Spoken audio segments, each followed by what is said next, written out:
Hello, hello, and welcome along to episode 12 of Elsewhither. Today's title is Turn of the Tides. Last episode was back on the road, because the party was back on the road. Where did we begin? Began on the way out of Mazrea. Yep, pretty much.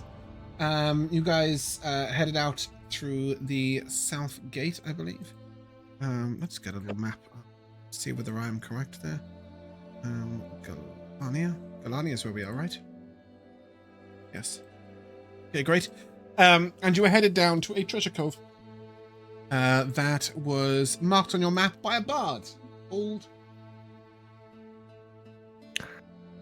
Merrigan. Yeah, that's the one. Why is Jack's name broken?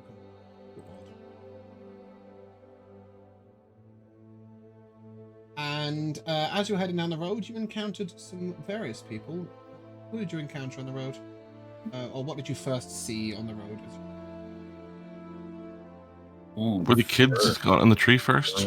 Yes. Yeah. Or the kid in the tree and the other kids egging him on? What were they doing? I mean, obviously they were climbing a tree, but They were trying to retrieve whatever was in a nest. A ring. Yeah. Ring that had been taken by a merchant, taken from a merchant by a bird, a particular bird, magpie. Yes. Thank you. And you guys helped solve this solution with a variety of mage handing and toothing, and in doing so, you gained yourself a piece of treasure. You paid 2 silver pieces for a ring that was definitely worth about a copper, but you also gained a small piece of treasure. What was it?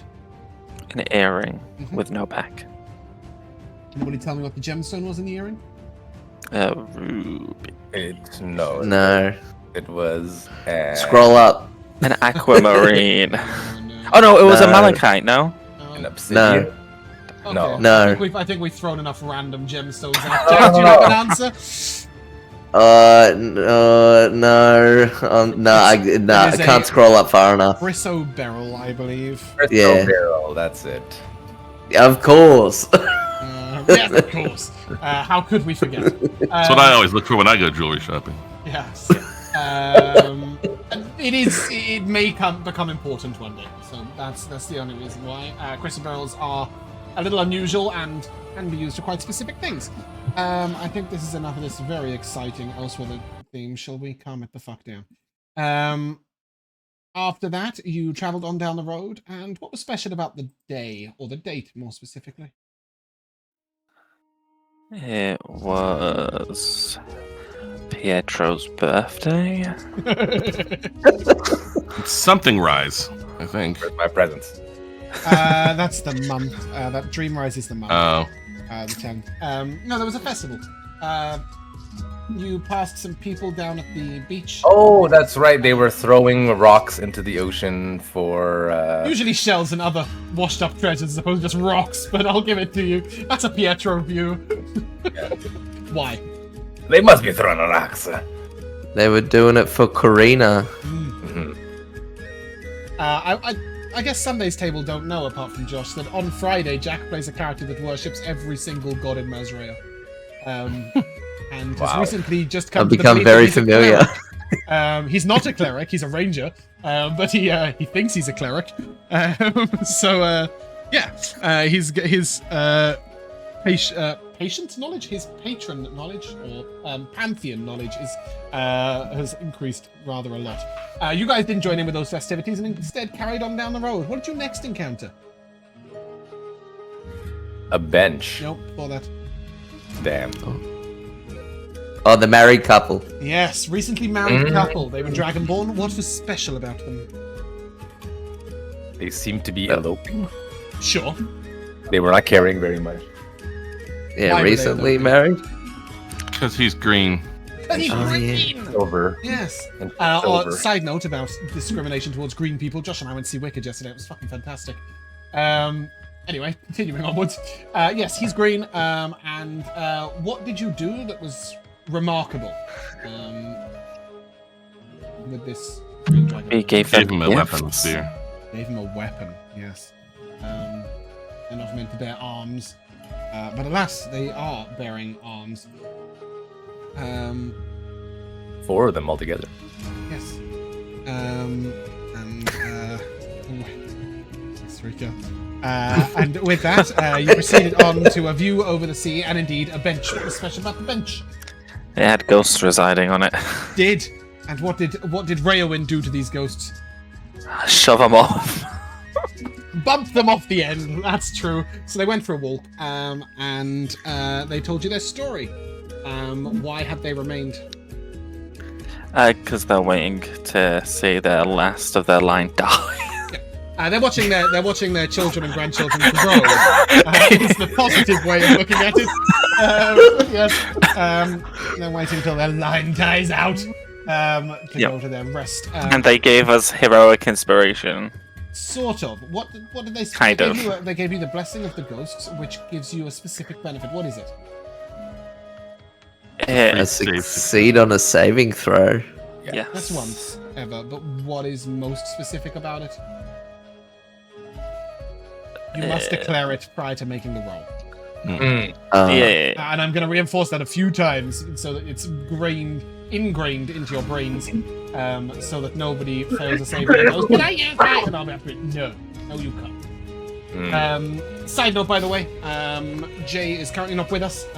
She's off, I don't know, jamming giraffes into Java cuts in Japan. And she will inevitably return shortly. Frankly, I think she's overslept. Anyway, continuing onwards. You then moved down the road further and you headed down to the beach. What did you encounter on the beach?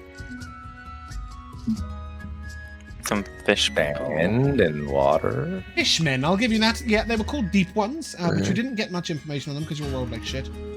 After which you headed into a network of caves. What jumped on you in the caves? Little mosquito-like things. Like a bat mosquito thing. Mosquito-like things is very correct. It was gross. Yep. And you dealt with these sturges of the aquatic variety, and you got some treasure. Anything particularly exciting in your treasure collecting? Yes. A few things. We got some brandy. We got an ornate spinning top. We got some little gold buttons. We got an ornately carved wooden leg. We got a changed shirt and navigational equipment. We got some fancy goblets and yes, is this the one thing I was looking for, Jack? What's special about the goblets? I was thinking magical loot, right? Not just any random treasure, but I'm glad they cure poison and disease. They do. You cannot be poisoned or diseased by anything that you drink from this cup. And with that, we shall go to the beach, and we will get away. Let us. And you guys had just finished searching in amongst the water and wreckage, so this area is clear. I hate that it moves my map. You have come from that direction. You were going this way. And over here.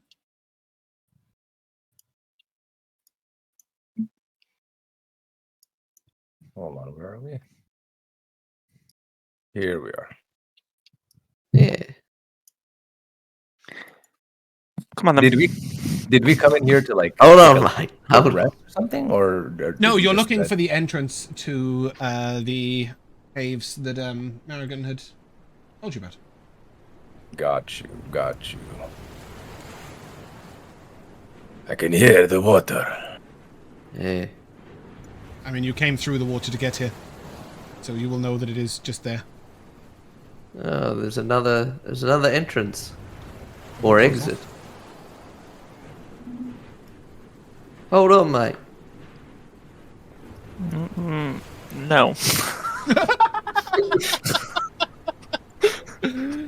What about if you get a neck sucking, blood sucking thing upon you again? Then you'll save me. Yeah, but not if we're too far away. Then keep up. Pietro, you're looking out to sea. Is there something specific Yeah. you're looking for? Before Boxxo, just stay still for a second, please. I'm just making a note of it to sort of record in the old mental map. Anyone? Have I given somebody control of Jay's character in combat before? No, I don't You, think Joe? so. Not that I'm aware of. I can look at it. I might. Anybody very familiar with playing Cleric? Been a while. No. Anyway. And I'm John not very Otis hasn't familiar played it, playing. Not very familiar playing Paladin. Leave me alone with the fucking Cleric. Does anybody mind taking over her character for combat? I can do. Yeah, I mean, I don't mind. I just feel like I don't know what she's done. Rico, sold. Fantastic. She has a spiritual weapon, she has some healing spells, she has Celestial Burst, and she has a hand axe that she hits people with. You can now move her token, but don't worry too much about like the token management in Roll20. Yeah. But if we get into a fight, if you could control her character, I would be very, very grateful. For sure. Okay, Pietro stayed up to sea for a moment, and now, Boxxo, you're heading on down the passageway, is that correct? Correct. Okay. As you get there, on your right, you will see a skeleton chained to the wall, and it's dead. Like it's not a trying to move. Just to clarify. I never thought it was. But no, but I didn't know if you would think like chained like on a lead, right? So it's got handcuffs and leg cuffs that are literally holding it up against the wall. It clearly died there. The water comes to about waist height. From looking at the wall, you can see the water only ever comes up to about waist height. So he didn't drown. Just starved to death or something equally nice. Mm-hmm. Cool. I don't suppose there's like a pouch of gold swimming nearby it. Pouches don't swim. God.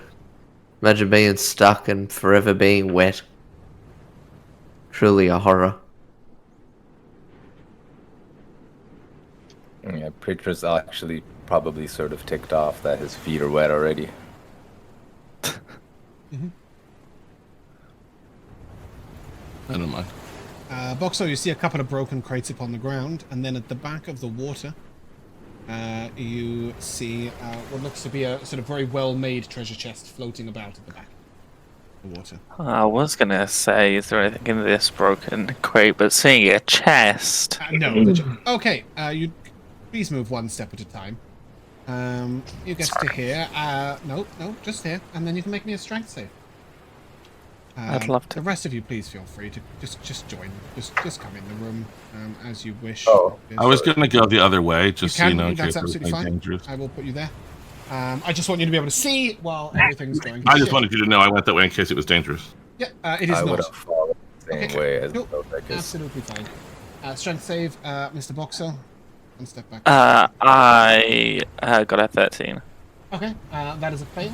And you feel yourself sort of dragged down into the water and pulled away. As the rest of you witness this arm come out of the water. Oh, Grab hold of Oh, Boxxo God. and is going to yank him into the water. And it's going to try and pull him underneath, and you'll notice that this bit of water is quite deep. Can I take a perception check from everyone, please? Nat 20 for 24. Nat 20 for just 20. Not from Boxxo, from everybody else. Ah. Oh, sorry. I clicked twice for Rheawynne. That's okay. Vel'zekiss, you got a nat 20. Okay, that's all I needed. Yeah. That will be more than enough for you to point out that there are some more zombies here. Oh. And with that, I will ask you please to roll initiative.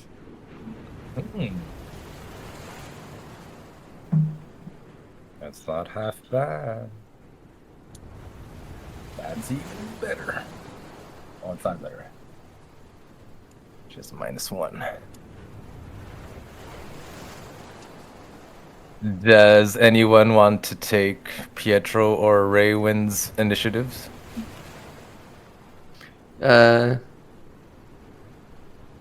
Maybe I should. I don't know. Do I know? Is that metagamey to divine smite them? No, not at all. You would know that. No. You would know that you don't like undead. However, you want to flavor that as Toothy, right? You would know that it is. Yeah. Undead are good smiting targets. Okay. Okay. Cool. Then I might take. I mean, leave Rhea. Rhea to. Yeah. Okay. If I mean, Rico so and are we? to work out what We what he's gonna don't. do with her. We don't have our 4th level. You can just use them. It's fine. Not too fast. It's too Oh, never mind. complicated. She can already use it. She can. Wait, no, she can't. She can turn, but she can't destroy yet. I see. Yes, which just makes them run, which is not always that useful. Okay. Sorry, I wasn't paying attention to you, James. I'm sorry. I asked you a question and I fucking you? totally. Yeah. your We are level 4. Yes, or yeah, we you are can use your 4? level 4 abilities. That's fine. It's not going to make any difference. You're Alright. going to die either way. Okay. Pietro, you're up. What are you doing? You have seen that Boxxo is being dragged underwater, specifically by Zombie C, who is this one on the right. Yeah. Oh yeah. Oh jeez. You can see So the tip then- of Boxxo's head above the water. His horns. So then, I think. Oh, hold on. Let me just say. So the first thing that I will try to do is pull Boxxo, if he will allow me, via the mage hand telekinesis. What is your strength DC on that? I don't think it actually There's has. a It's DC, like as if you were pulling an enemy. oh right. You're absolutely right. Just give me 2 seconds. I'm still in my spell book here. I'm assuming it's not 18. Figure this out. No, it won't be 18. Okay, cool. So the zombie manages to hold on to Boxxo, so Boxxo's head comes off. No, it doesn't really. So you're unable to pull Boxxo out of his grasp. You see Boxxo's head come up above the water with your mage hand pulling, and the zombie's hands sort of come with it. But I'm afraid Boxxo is still grappled and has not come any further out the water. Well, so as I'm doing that, then I think, since considering that's the bonus action, as the action, I'm going to try to bring down the telekinetic slam on the zombie that's holding on to him Okay, to hopefully hurt him. And if I hit him, technically 14 knock on him the save. prone.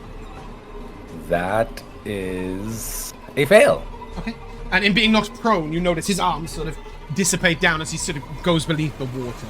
I'm going to say he's not technically prone here, because he is prone, but he's in the Holding on water, to- so he's not lying down. He's instead just like head and arm bobbing above the water. Well, six. But Boxxo is force freed, damage. and I've dealt the damage. Yeah. Pietro, does that complete your turn? Yeah. Did you want to move him at all with your telekinetic slam? Yes. Move him back. Okay, cool. Happens, and then that brings us to our little friendly zombie who is going to come running up to Vel'zekiss. And he just gives you this one arm slam across. You notice that as this zombie comes towards you, it's got gills down the side of its chest, and its mouth, whilst it's sort of right open, you see that it's become webbed all the way across the front of his mouth. He does not breathe air. He also got an 8 to hit you. Which I assume misses, Joe? Yes. Okay. Another zombie comes up to Toothy. Instead of, Yep. but these claws just rake down across your armor, and do not break through. Toothy, you're up. Alright. I think I'm gonna move here, or not here, not there. There, between the two. And as my battle standard shines and goes down into my bloodshed scimitar, I roll to hit the one that is closest to Boxxo, as I'm worried for his life and feel that Rhea can deal with the other one next to me. How's your aura gone? I don't know. That is Which a one? 19 to hit. Which one are you hitting, Toothy? This one. Oh, okay. It's not that big. No, I know. I've made it bigger to make it work. And then I'm going to put it back. Also made it a hideously bright color. But there we go. That one's sorry, nice. what did you get to hit?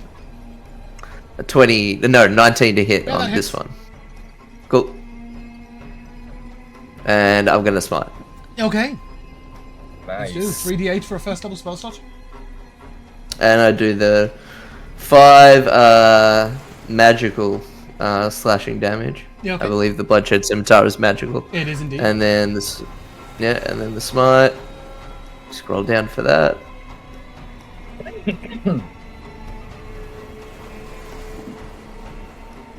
And so 2d8, and then the extra. Mm. That is 18 radiant damage. Okay. And as you smite down into this creature with your scimitar, tell me how that looks, because you just killed him. Yep. So, as I said, my my sort of battle standard, almost like in, it's a bit windy in here, so it's flowing in the wind, and it sort of lights up with this sort of gleaming light, shining bright as sort of I think it works on sort of my sort of emotions almost, and so it strikes down with like a yellowy red orangey sort of like energy in it, and as I go to swing with my scimitar, it sort of channels down my body through my arm into the sword, and sort of like, not searingly because that's another different smite, but almost like a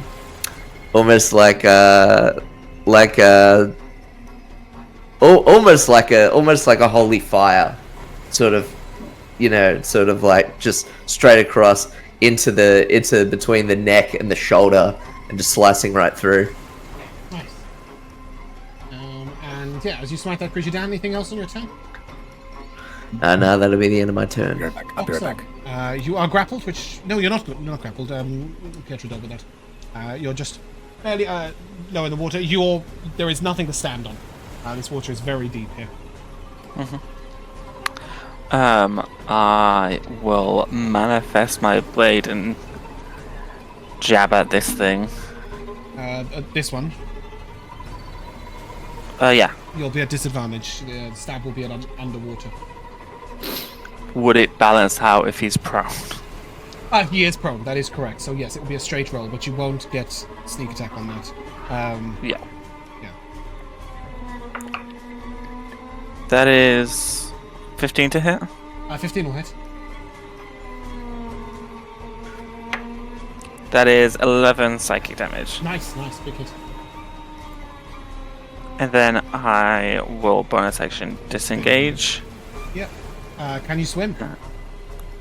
No, I'm a rogue. No, just in general. I don't mean swimming speed, I mean... He grew up in the desert, so I'm gonna say no. Okay, in that case, give me an athletics check as you try and pull yourself along the rock. Scrabble out. That's an 11. Okay, yeah, you can just about scrabble up onto this rock, at which point you can move freely. Okay. Over here I go. That's me. Okay. Alright. That brings us to Rheawynne. Just in time, Rico. Perfect timing. What did Boxxo do? Oh, Disengaged, a lot of damage, and then got out. Even though he can't swim, he scrabbled up a rock.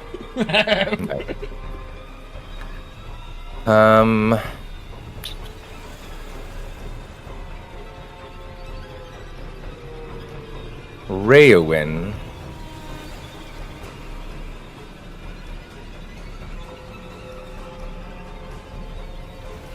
is going to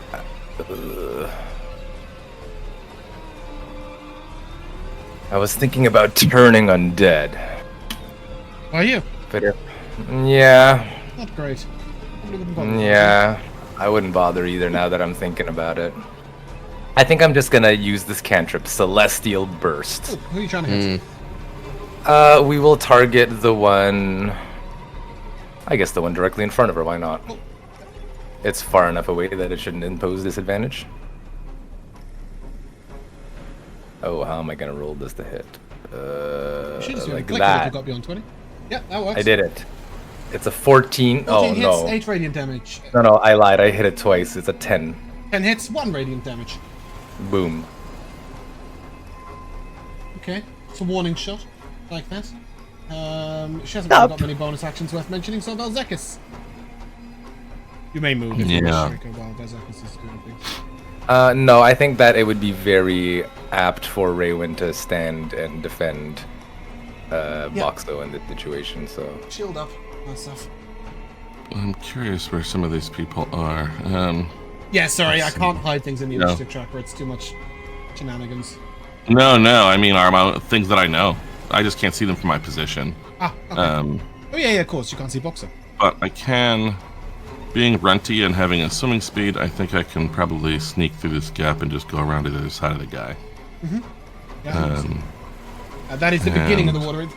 And here, you'll note it's very, very shallow, and then there's a sudden dip where it goes down into a deep pool. The problem is I can't get away. I don't know if I really want to burn resources just to get away from this lazy zombie. Incinerating. Yeah, I don't know. I think I'm just going to circle all the way around him and then acid splash him. Okay. Because otherwise it's a ranged attack and I'll have disadvantage, so...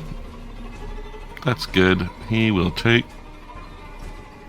5 acid damage. Nice. Nice. And you see bits of his arm where you've got it just melt away where the acid splashes on. Anything else from you, Vel'zekiss? I guess just ready myself in a non-mechanical way for him to attack me again. Okay. This zombie sort of crawls out of here. And Toothy, he's going to try and snag your leg and pull you away. Yep. Strength save, please. Okay.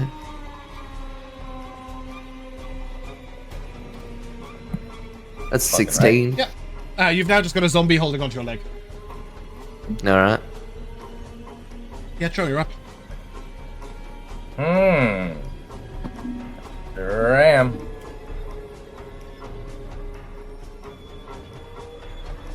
We're not gonna waste any spell slots on these friggin' things, are we? I hope not. Pietro is going to telekinetic slam the zombie in front of him, ask him to make a strength saving throw. I don't know. Natural one. Well then, he gets blasted 5 feet back. And is knocked on his ass. Yeah. Does it do any damage, Rico? Yeah, sorry, I thought it came out. It's a 4 force damage. It may well have done. I don't ever have that tab open. Sorry. Cool. Anything else from you? Shove him a bit further. Get Vel'zekiss a free pass. Yeah, I think so. I think we're gonna try to shove him while he's on the ground. Just slide him back. He will fail, and then he just slides off the edge and back down into the water. Yeah. James, can I ask, based on like Merrigan's information, do we know that we're still just sort of looking for the entrance? Yes. Like we don't think this is it. You were told yet. the entrance was partially submerged in water. Okay, right. And you're looking for basically a gap above the water where you can just about crawl in. And you were told that I don't think I told you this at the time, but I guess she would have said that she's heard that the mouth is lined in the jaws of a whale. Okay. So you will know... I was like, do we think we've already found the cove? No, this is like a cove full of treasure. Yes, indeed. That zombie is going to scrabble on over here and unprone itself, but that's all it can do. And then the D is going to go for Toothy with a slam. Alright. Oh, that's a 22 to hit. Oh no. Yeah, that is. Whopper the bopper. Take 2 damage. Toothy, you're up. Oh. A mighty 2 damage. I'm going to swing at the one that's sort of gnawing at me ankles. Yep. With advantage, it's prone. Oh. That's the first roll. Crit fish. Yeah, you can just give me the damage. It is dead. Yeah. Alright. And it's the lowest I can get again. Yeah. It's a 5. Which is still double the amount of HP it had left. Cool. Anything else from you, Toothy? I'm gonna move I'm gonna move here. Okay. Yeah, no, I'm not, because that leaves Vel'zekiss and Rheawynne away from my aura. Boxxo. Yeah, I'll run up here and stab at this guy. Okay, +2 from flanking. That's a 21. No, Hit. that's a 28 to him. Jesus, I didn't know really hit.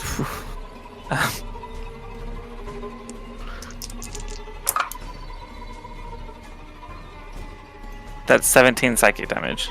Yep. That is a kill.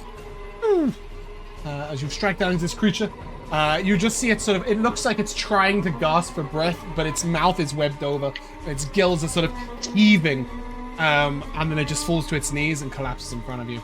Anything else, Boxxo? Gross. And then I will...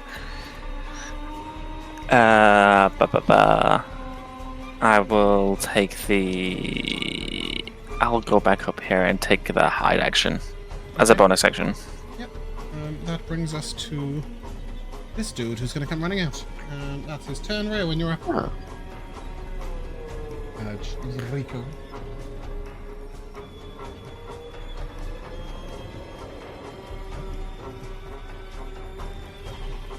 You're muted. Is that what's going on? You speaking? Oh, jeez, I'm so sorry. Rheawynne's gonna hurl another one of these celestial bursts at likely this Okay. zombie guy here. Yep. Go ahead, roll there. Nice. Ooh, a 19 for solid 3 radiant damage. Creature is wounded but not dead. Anything else from Rheawynne? No, I don't think any of her bonus actions apply right now. I'm not gonna drop a spiritual weapon all of a sudden, so Vel'zekiss. that's it.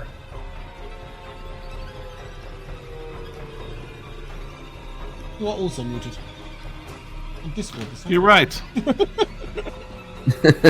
mixing it up with mic buttons and Discord. Sorry, you guys don't really want to hear the first several words of my hemming and hawing anyway. But I think even though it's so stupid because chill touch, right? Like it's necrotic damage, which might not work, but it has extra effects on undead, which is so I don't know. I'm just gonna try it. It makes sense that he would be angry at them reaching out, like any idiot can reach out with their hand and grab people, and try to do that to him. For 13. 13 hits. And it is 5 necrotic damage. Person 6. Oh, okay. Why? Which is brought to its knees with damage. Oh.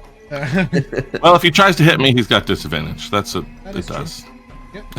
Yep. Anything else, Vel'zekiss? Nah. That's enough. Did we roll for the wild magic-y thing? It's just cantrips, and I don't. Oh, know it's a how to cantrip, use isn't it? Yes, that. right. So, yeah. These That's squares are not quite 5 feet. Oh no, my zombie's not quite in a square. That's what's going on. We'll come up to here. And that brings us back to Pietro. Pietro, this zombie here is holding a burning torch in his hand. It seems unnatural. It seems unnatural. Yeah, the flame's not real. Like it's, I mean, it might be real, but the torch is wet. This is a watery creature, and yes, it's burning. Like the whole torch is burning. It's not just a flame on the top. Like the whole stick is on fire. I don't like that. I don't like that.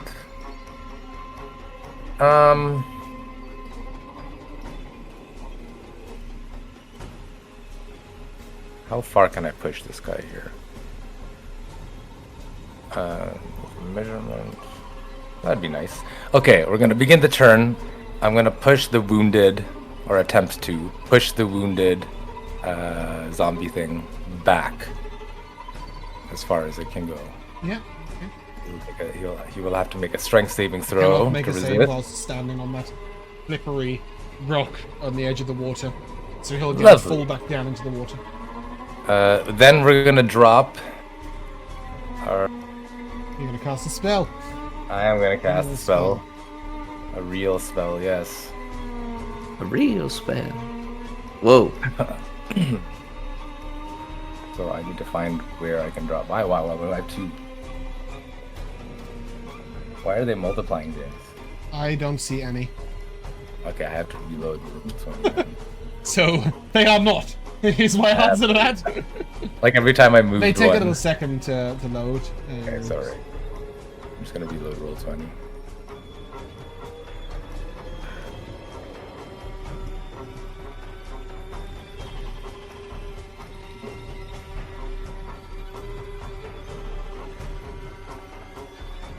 Okay, here we go.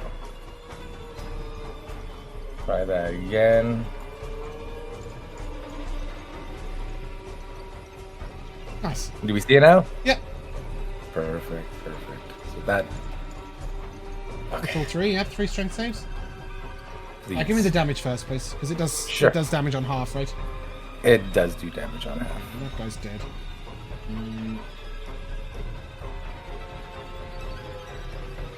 Terrible damage though. So I will have to roll them. That's a 15 and a 12 and a 10. 15 is the save. So he will take half. Yep.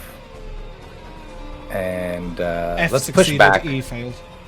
Yeah, let's push back the one that failed 5 feet. Just Okay. back. Anything else from you? No, that's all I got. Okay.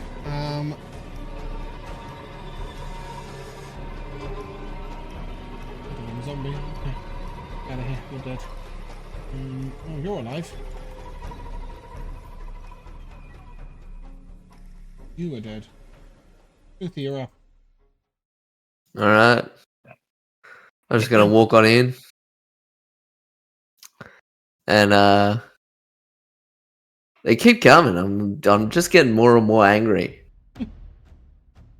Less I'm and gonna less swing it spell at slots.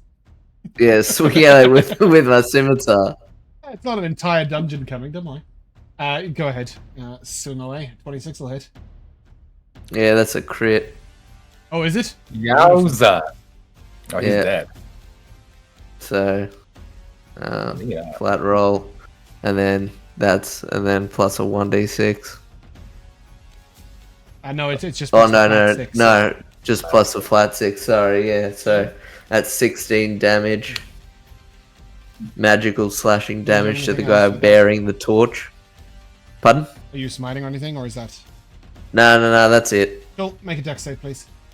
Alright. As this Ooh. torch falls to the ground, the flame sort of ignites the water around. reaches That's a out towards 14. you, and actually, I think the 20-foot radius. Does that hit anything else? No, it doesn't. Look at you guys. Perfect positioning. Love that. Zombie E, the one beneath you, is going to catch fire and burn from the legs upwards. What did you get? A 14. Okay, 14. you will take half of 3d6 fire damage. Cool. So you'll take 5. And this zombie is burnt to a crisp and will die. The waters burn for a moment, and Toothy, you'll have to scoot on off of that area. And then after that, the flames will dissipate. And you can see that there is just that chest in the water. At this point, Vel'zekiss, you got a nat 20 on your thingy, didn't you? Perception, yes. Yeah, that thing. So you will note that the chest is anchored in the water. It is chained in the water, so that anybody tried to take it away wouldn't be able to. So no mage handing it out. You'd have to crawl on over the water to get to it. What's the thinking? Where is it at? Where is the chest again? Yeah, sorry, I was All gonna right, ask. let me just put an axe. It's like in the middle of the water here or something? Pretty much, but I'm just gonna put a chest in.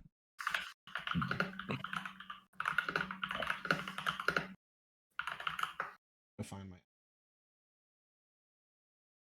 windy coastal sea case crashing.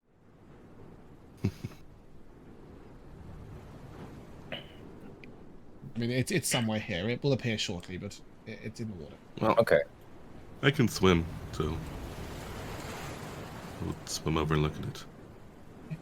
Yeah, it looks like a treasure chest in the sea. Oh, there it is. Yeah, right there. When you get over there, you note that the lock seems to have rusted shut. It'll take a fair bit of welly to get it open. What about the chain securing it? Is there any way to detach Also that? very rusted. You would be able to perhaps acid through it if you wish. You can do that on command, right? Yeah. I mean, as long as it's underwater, so it might be distant or whatever. You can tip the chest so that the bottom of the chain is just out of the water, and then just melt the acid down to it. At which point the chest is quite light and easy to move because it's in the water. You can sort of push it to the shore. Give me a D12, Sure. please.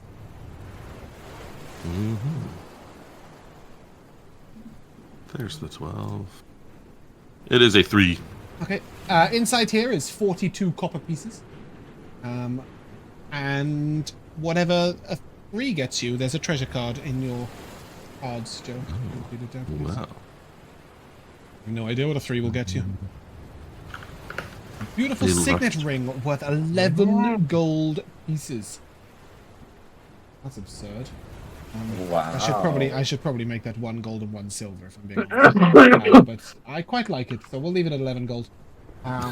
This particular situation, but in general, expect those gold figures to be divided by 10. Cool. Sure. Illustrious signet ring. The copper can be added. Are we just putting that in group stuff, or Yeah. I just thought it was something for now. the ring? I might kind of hold on to.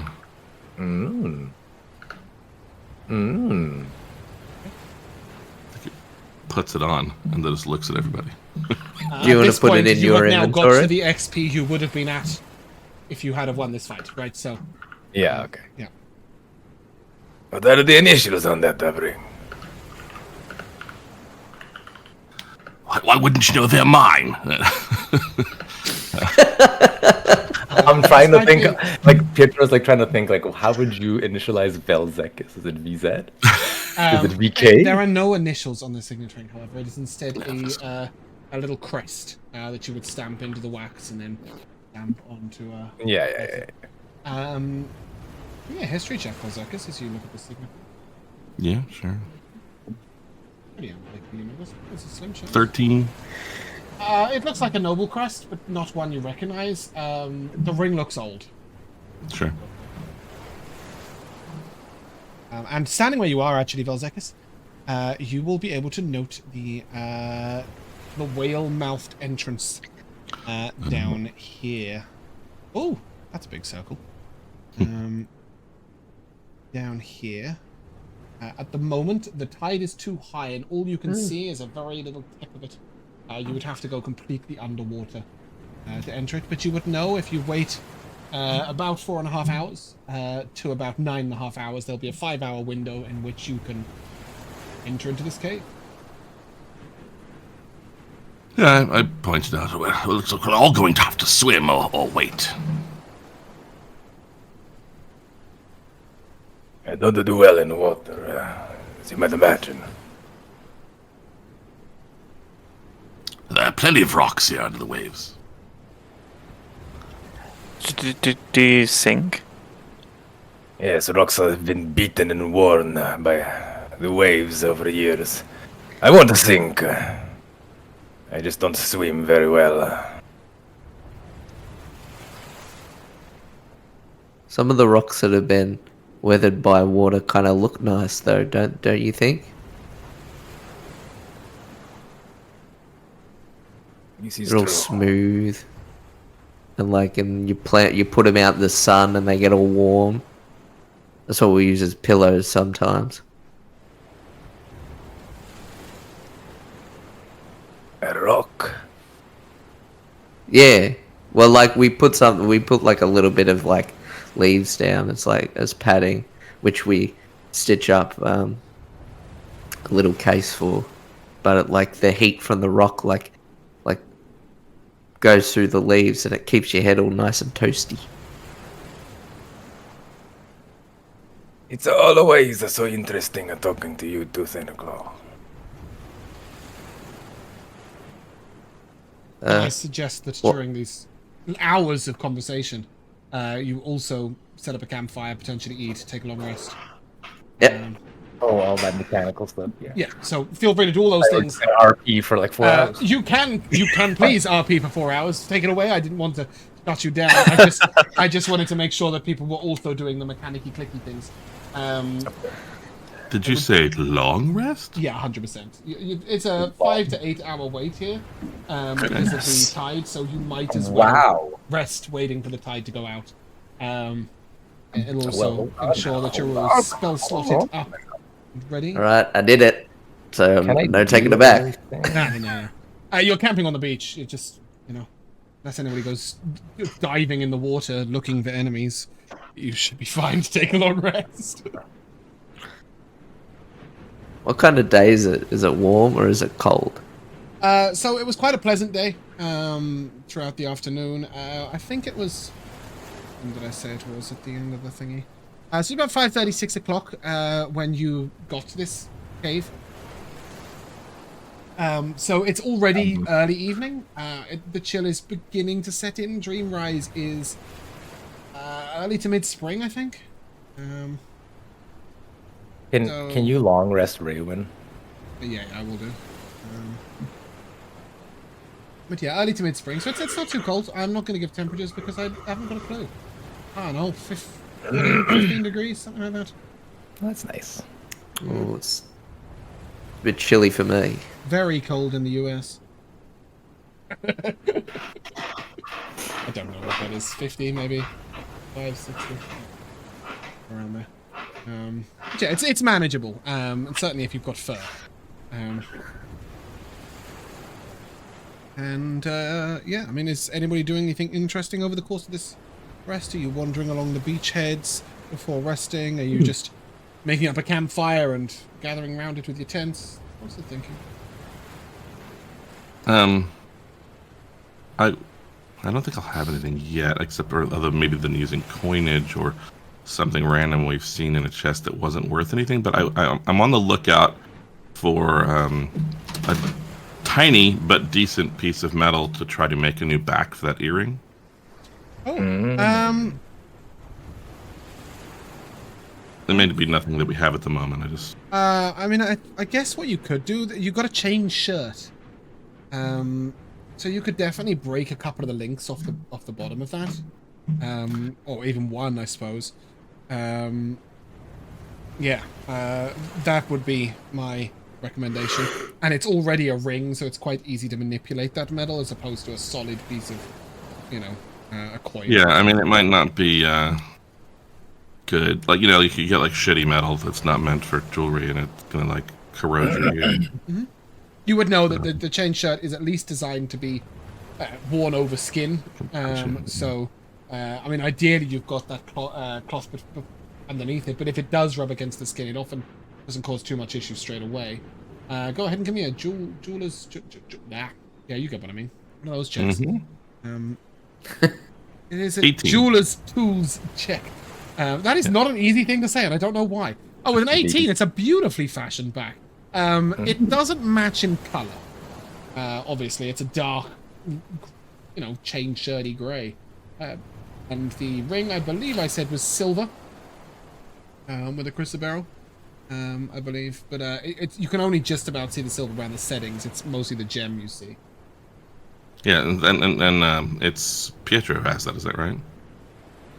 I think I'm probably holding it, yeah. I would have definitely forked it over if you had exclaimed that you were fashioning a back to it, though. Like, yeah. I wouldn't want you to have to use your powers to hold it on your ear all day long. No, absolutely not. Remarkable use of mage hand. Pietro's actually impressed. He didn't think of that. So he's playing it off like, oh yeah, of course, yeah. Like, actually, quite intelligent. But yeah, Pietro's far more interested in his books right now because we've just leveled up and he is consulting his spell book and his formulae and changing things around. So don't talk to him. Don't bother him. You did get a couple of scrolls, right? I did, yeah. I put them in. Wait, recently? Yeah. No. I missed those. Let me go back to the map. Most recent scrolls that I got were like the greased ice fingers. No. Oh, okay. I've been really mean. Let me just put you back here. There is one last piece of treasure. Believe it or not, it might be a scroll. There's a floating chest in that cave bit that we didn't go into. Yeah, it's a very small, like sort of tea chest, but it's very well secured. And when you crack open the lock, you will see that it has sort of an old, what do you call them? Oilskin scroll tube. Mm-hmm. There is a map in here. Very important. I'm really glad that I noticed you didn't have any goals. And this map is a sea chart, which shows 4 coves along the coast. You would assume it has nothing to do with the whale entrance cave, but are instead, where they've hidden their regular treasure. Right. Been involved in. And then on one of them, it is marked in a manner that give me a cartography check, if you know. You do cartography. You do have a cartography. I sure do that. Yeah. 22. Yeah, it seems to be indicated for mooring. It's as if they can actually get their boat into that cave, but not in the others. Gotcha. So I will mark those on the world map. There are also 3 scrolls in here, one of which is a level 3 scroll, one is a 2, and one is a 1. I can't remember what they are. I'll have to look them up. Okay. But before I do, let me just draw these. Get out of here, Pietro. I need to get hold of my X. I certainly have enough ink left for that. Yeah. So I've got one here. Here.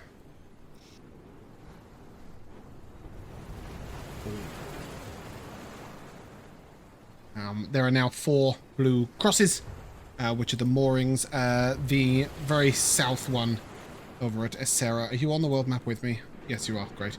Yeah. The one down by Essera is where there is mooring for a boat. Ah. And I'll get those spells for you. I may have them already. Can I deal my exhaustion card? Yes, you can. Cool.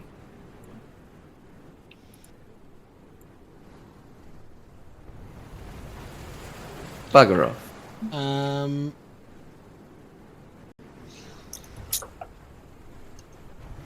Pietro, they are Arcane Vigor, which you won't know about yet, so that's quite exciting. Ooh. Cat Nap, which I Already don't have that. think you can learn yet. You're an idiot. And I am just looking for the level 1.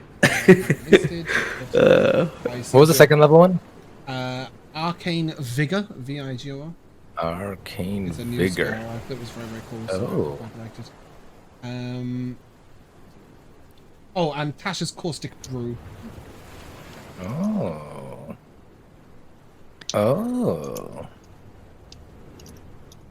Interesting. You can write those in and learn the 2 that you would learn. But I just wanted to make sure that you weren't learning the spells you've got scrolls for. Yeah. No. I took one homebrew one. Okay, can you let me know what it is? Absorption shield. That's Sebastian's thing. That's Sebastian's Yeah, thing. cool, that's fine. Anyway, back to that watery rock. Before we sleep, what? I said go ahead, Josh. Yeah, before we sleep, I'll use my psionic abilities to cast Alarm for us. Yep. And because of the nature of how this is, you can actually block out the entire entrance to this sort of outer cave with the alarm, so that nothing could come in and interrupt you all. Post long rest. What's for midnight feast? 1:30 in the morning. Oh, it's Rheawynne. That's Rheawynne's job. Yeah. She's gonna make a. I have no idea. What do we have? Well, since she's not here, a full English maybe. Maybe she's been. Maybe she's been sort of foraging for like some scallops or whatever. Scallops. shellfish. Oh, I love that. But yes. I don't know. Are there? How fancy. Yeah. So that's gonna be a 17 on the cooking, which is +3 to max hit points for you lot. Hey. Ooh, that gives me to a nice round number. Lovely. I will apply that to her. Lovely. don't even notice Josh's northern accent. I don't think it's often not present, but when it does. Did I say lovely? Was it not you? That No, said you lovely? don't. No, but some like once in a while you do. I just like saying lovely because it's one of the I never the notice when the northern comes out. If he gets angry, he northernificates more. Quite funny. northernificates. Not that Josh shouts at me very often, but when it happens. I've never heard Josh shout other than in cool. character. And he's shouting as like a crazed old woman or something. Are we ready and willing to go I do. I tell into my mum. in? Are we ready and willing to go in? Hold on, cave give me 2 entrance. seconds. Sorry, 2 seconds. Mm-hmm. Okay. I should note at this point that I have stolen this. Not really stolen, actually. I bought this. It should be a more specific sentence. This is a little mini module. I think it's a DM Dave one. But, well, if not, I've credited DM Dave with somebody else's shit. It just makes my life easier. So I am reading some stuff. So please bear with me if I am a little slow. Is everyone ready? It's going to feel proper old school I am to you ready. guys. I am ready. You may Because of the place your darkness? tokens here. Whoa. Place. I see what you mean. Yeah. Can I old school. say Rheawynne? Yeah, you should be able to. Hold on. Why is my GM capacity so high? There we go. Okay. Toothy has somehow managed to not be in at all. As you move through these... oh, has it not changed? Give me a second. I'm going to fix all the things and press all the buttons. Beyonce did not work. That should have carried on playing. Very, very.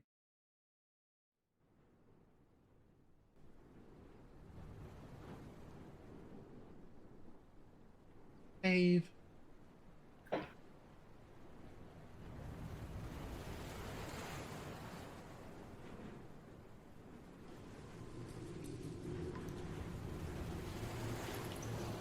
Okay, we able to hear everything now. All the sounds are happening. As you arrive at this cave entrance to go through, you'll notice that the water has dipped just enough that a step comes out of the water. So you can step in pretty much in the dry. You are entering through the two bones. Only bits of the bone. You would know that the whale's mouth would be far larger than the entrance to this cave. But they've used the top and bottom of this jawbone to create the cave entrance. And indeed, as you go through, you will see the different bones that you would believe are whale bones are on the walls, sort of building out the structure. Much of this cave is a mixture of excavation into the natural rock and different parts of it propped up by huge bones. As you step on through, you will see some carefully grown bioluminescent fungus, which forms strips of low light through which you may navigate the caves. On which note, is anyone in the pitch black? No, I have some light. No. I think you guys have enough light coming from you guys that I don't need. I'm good, I'm good. In. Actually, let me just do... I mean, I guess if we split up. There is very dim light throughout the cave from the light that you're creating. But yeah, as you begin to try and make your way up these steps, I will take these either... Toothy, you don't have to make this check. But for everybody else, you either need to give me an athletics check or explain to me how you are navigating these sort of seaweed-strewn, mossy, wet stairs. They're very difficult to scale, big steps as well. Toothy, your climbing speed will get you up. Are they considered difficult terrain? They would be in a fight, but I'm more interested in how you're scaling up without losing your footing. Because Earth Genasi's get Earth Walk. Oh, yeah, great. 100%. You can sink slightly into the rocks and move your way up. That's great. Boxxo, you were saying? I was wondering if I could... How much space is there behind us? Indefinite. Just in... Yeah. I mean, so I'd like to take... It's that map you just came from. A bunch of... Yeah, I'd like to take several 5 feet steps back. Yep. And 3-foot I'd kobolds like taking 5-foot steps, by the way, guys. Yeah, I would like to do something acrobatic instead. I'd like to go into a sprint and then using that momentum run along the wall. Okay. The walls are drier, but to get that jump off, you will have to jump from a wet area as the water goes all the way out, right? Okay. So give me your acrobatics check with disadvantage. It's a low DC, but your first leap is gonna be tough. That's a 14. Nice. Yeah, absolutely. So you sort of, you get a little bit of leverage, and then just as you clear that tiny bit of water, you get your foot onto a bit of whalebone on the wall, and you're able to use the wall. When my claws dig upwards. in. Exactly, and you can get to the top of the stairs. Toothy was able to climb to the top of the stairs. Pietro, Earth walked to the top of the stairs. Rheawynne and Vel'zekiss. I will say Rheawynne would just make the athletics. Well, check. Rheawynne has mirthful jumps. So she adds a D8 to her long and high jumps. Oh, and she do got them hooves, yeah. Okay. So she will do some leapy and some springy and get up here. But the athletics checks too. Vel'zekiss, seeing everybody spryly leap up these wet, slithery stones. Sorry, it's the stomping hour and yelling at cats time apparently here. I was trying to wait it out, but now it's my turn. I will use shape water to try to just sort of push the water away as much as possible, so to wring out magically the weeds and things on the part near me. Yeah, definitely. And if you want to, you could sort of ice some steps as well. I mean, I was like, well, that make it easier or harder, but yeah, I thought of it. Yeah, just like little blocks to put your feet on, because sometimes it's just real slippery stone. And with that, you may also gracefully walk to the top. Once you get up here, you can hear this sort of... the tide is not only behind you, but it sounds like waves are moving through the cave as well. Water drips everywhere. And you can hear this low, drumming sound. Just a sort of noise that is definitely unnatural.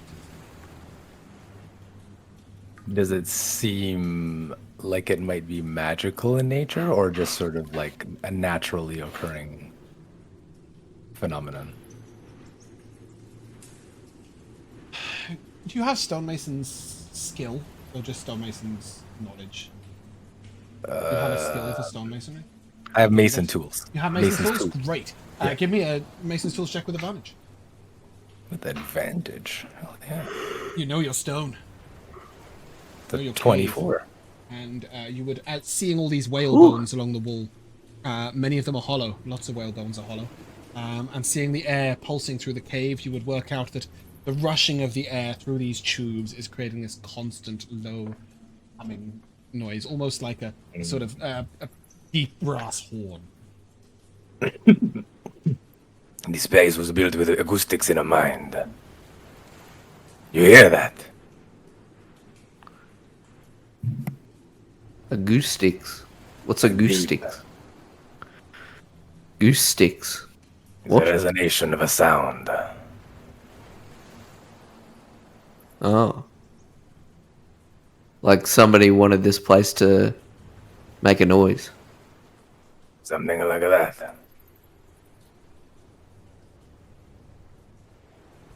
As you rise up these steps, looking in front of you, you see an altar made of whalebone directly in front of you.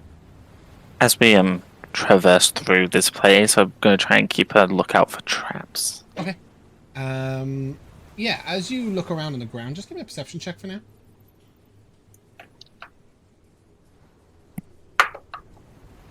That is a 14.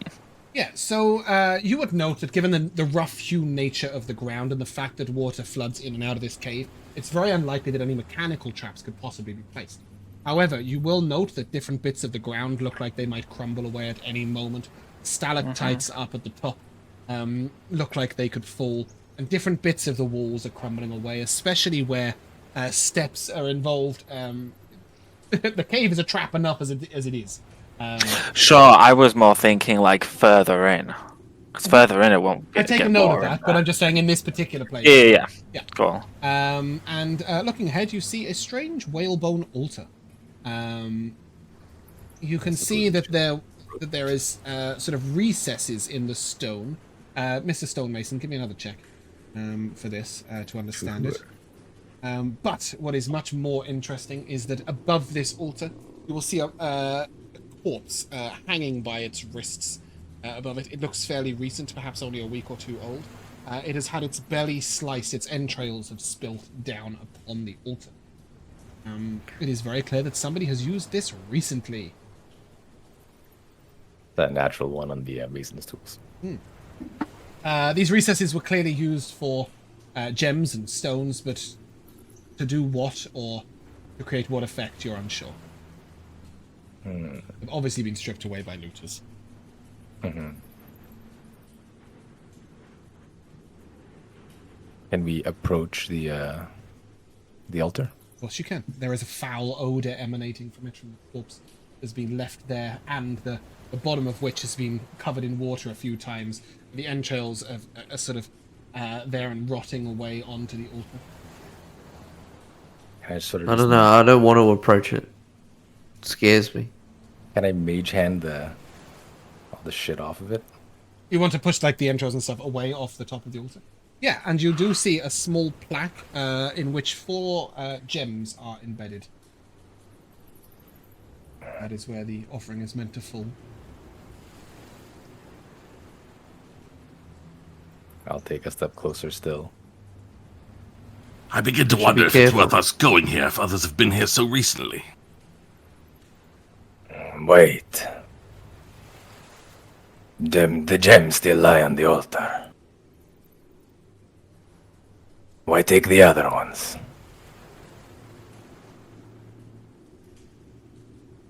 As you look at this plaque, you will note that they have been recently reinserted. They are obviously relevant to the purpose of them. Are Stay they in the light. colored gems, or are they just They are malachite. Be able to recognize them. all the same? 4 of them. The north, south, eastern cardinal points of the circular plaque upon the table, upon the altar.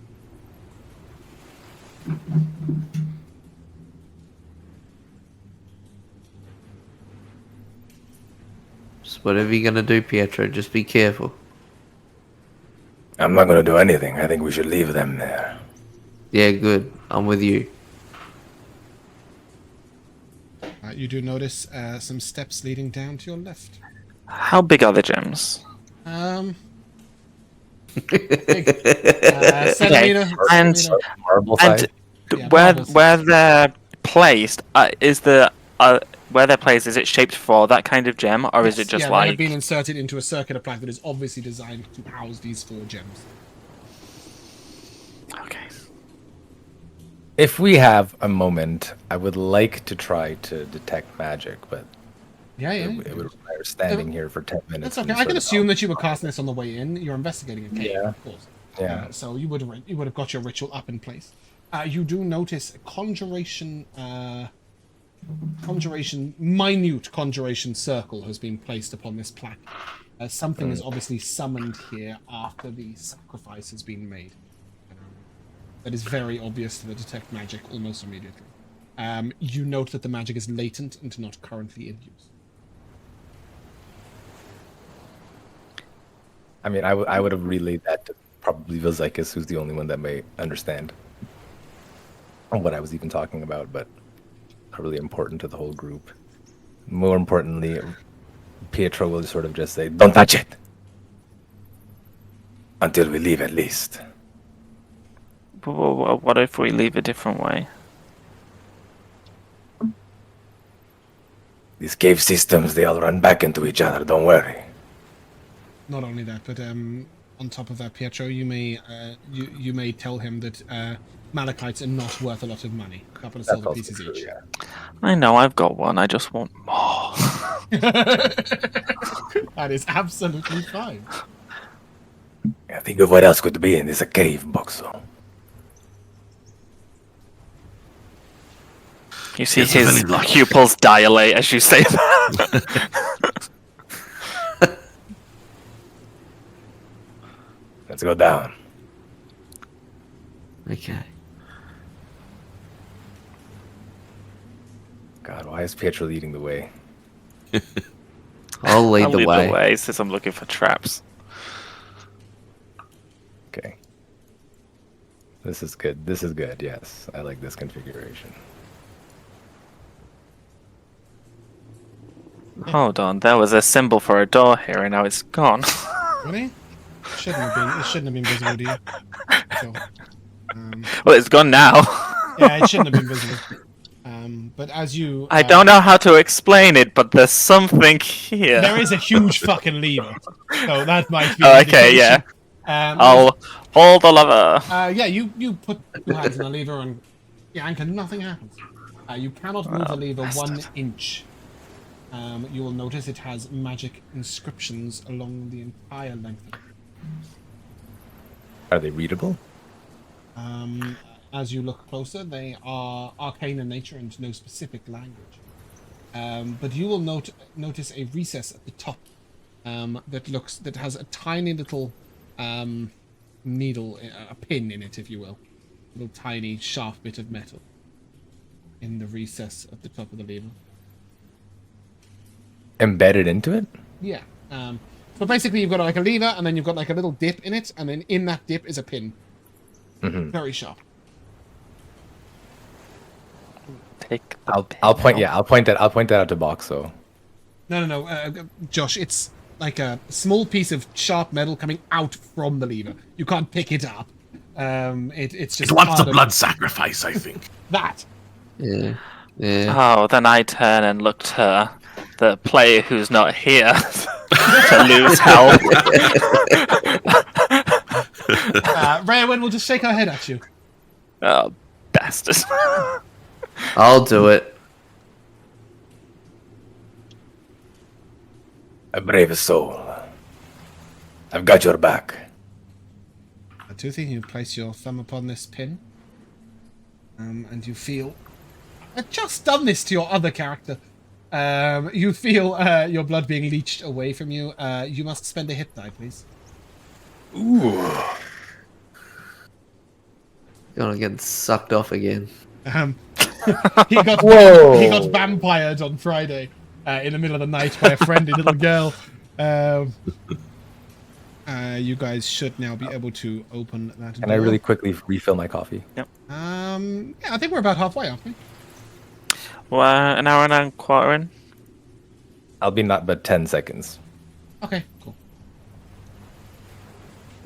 Thank you, Pyrus. Somebody normally makes the Kronk joke, but alas, we needed you to come in. How are you today?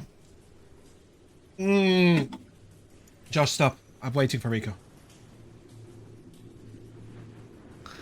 I don't take exhaustion? No, not 3 levels of Okay. exhaustion and half your hit die, which is what happened on Friday. Yeah. Minus How do you 20 mark off a hit die without and You then just make click it it. stay a hit die? Click it. Yeah, just click it, but then I click it being used, Yeah, it And won't then stay marked I unless you actually put take it the away, shot. and it doesn't stay. You should be able to spend hit die without taking a short rest. I don't know. Maybe I could spend it, but how The dice have like always been the worst feature in D&D Beyond. You Well, you've can got a take a sword short that rest without it commands you. healing, but do you want me to take a short rest? I haven't taken any damage in it. Well, no, you can just. I think you can just click the healing. I don't think you have to click the short rest. Yeah. Okay, I'll click the healing. Alright, let's see if that worked. Nah, that didn't work. What about this? Roll hit die. right, you can take the short rest without applying the healing, right? If you just uncheck the box that says automatically apply healing with dice. You can also just Right. short rest. There's nothing you've spent that is going Right. to matter. So just short rest and take that Yeah. hit die away. That's going to be really annoying for that sword you have, though. Maybe just. There it is. I don't know. But I'm not using it regardless. I might put a counter on the sword itself for that. Then anyway, you have opened up this chamber and you can see beyond. As you look through here, you see a sort of steep climb, which you can barely. Boxxo, you can't see over at all. Toothy, you can just about see above this wall. And as you look up, it's sort of slippery. It's sheer face wall. There is no handholds or anything beyond this as this sort of passageway comes down. reveals this this short, steep climb. I'll also take a perception check, please, from anybody who is proficient. I think it's normally Rheawynne that does our perceptions. Yeah, I got it. I got a 16 from Rheawynne. 16. Yeah, the two of you do hear some Oh, sorry, murmuring. 22 from Rheawynne, actually. Some murmuring beyond that sounds inhuman, but definitely alive. Seems to include a lot of hissing. There's something in here. And it sounds like Vel'zekiss when he sleeps.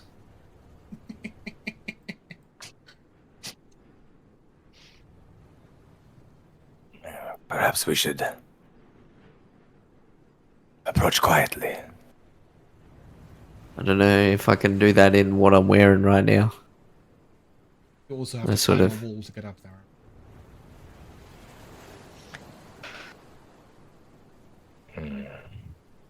Maybe we can get them to come to us? Do you see anything? Nah. I just see over this little bit of landing up here. I can see you over give it. me a There's leg a up? way down. Yeah, I can do that. I take a step down. No, I can't. I have to do that. And then I'm not I'm trying to be stealthy as much as I can, and then I get to here. Go, oh, it opens, and then I go. You climbed up, Oh, is he? no, I got here. That is the... You've climbed the wall to do that. Oh, okay. So there's a sheer wall in front. Oh, Yeah, so I thought as you meant this- that was the wall. As it unveils, you realize that it unveiled from like the middle upwards, right? And leaving like a I patch thought of that blood. was the wall. Yeah, no. I mean that climbs back down again, but no, you'll have to scramble up first. I get it. Okay. Yeah. I'll immediately give you a boost, Boxxo. Thanks. Boxxo. Be careful. But here, I'll take a stealth check, please. That is a 17.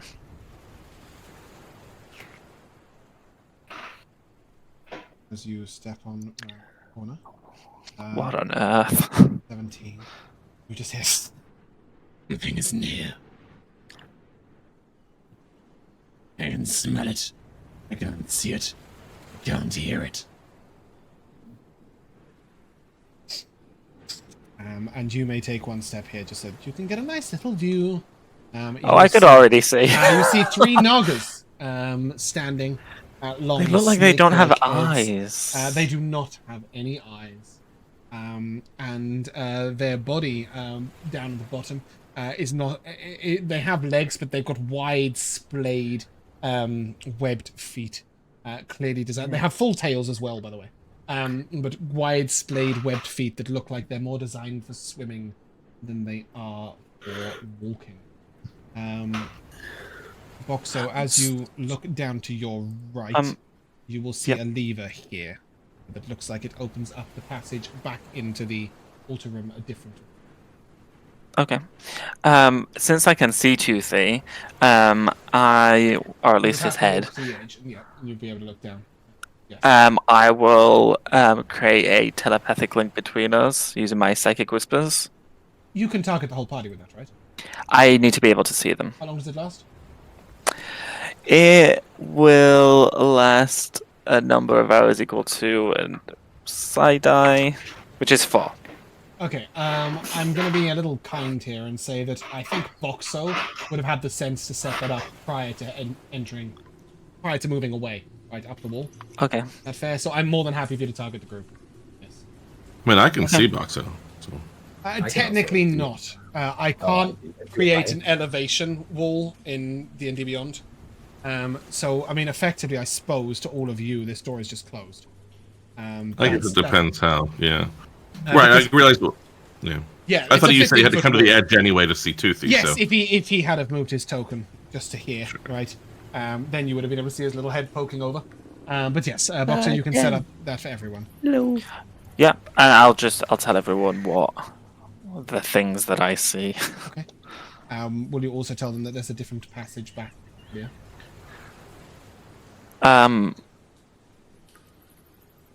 No. Okay. What are you going to do? What are you going to do, Josh? I just told them that there's enemies down there, but they're blind. Blind. He's moving. He's close. Troglodytes. Intruder.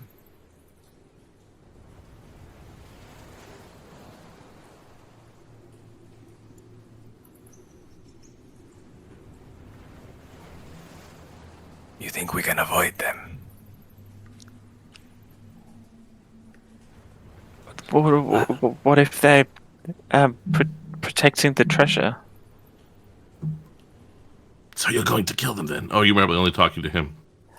Wait, can we No. whisper among each You other? can hear. Yeah. You can hear Boxxo. I'll say Boxxo Can we speaks out whisper to amongst everybody each each turn. Right. Yeah, of course you can. Yeah. So I would whisper that out to you guys.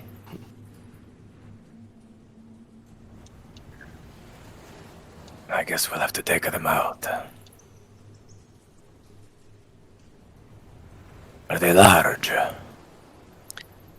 They're medium-sized creatures. They're 7 to 8 feet tall, each one of them, so they are quite big. How many are there? I can only see, 3 that look like regulars, and then one that looks like maybe a boss. Because the art's different. A different type of creature. You see that they are. They're all holding facing the left, and there's one facing the right. It's holding a staff. Okay. Along the back. I think one's a magician. Should we set up some sort of ambush? We have to go in. But their senses are heightened. They'll hear and definitely smell some of you. Ah. Let's just go running in.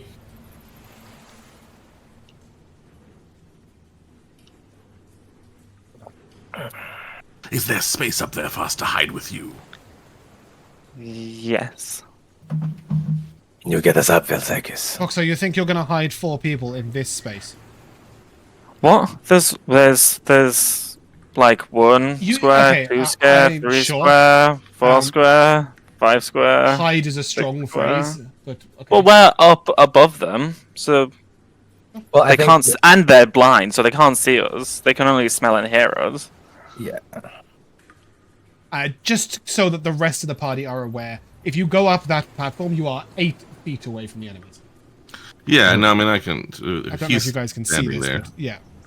so Well, I mean, if we're gonna fight them, it might be worth it for Vel'zekiss to transport all us in instead of like individually climbing, causing a ruckus, alerting them to our presence. How powerful do you think this level 3 sorcerer is? He talks a big game. He does do that. yes. Would you like to expend all your resources to get to the I fight, would- Joe? I was thinking more like we should try to get up there before we are in combat, so that Yes, we know whether that we is- failed or not before we're already fighting them. But Pietro will still ask, can you get us up then? I mean, I could. It's just that we should probably try to do it for free first. I'll roll my I eyes. can get you up. Quietly. No. Well, that's on you. That's on you.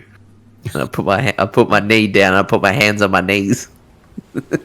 You know, to like give him the old like, oop.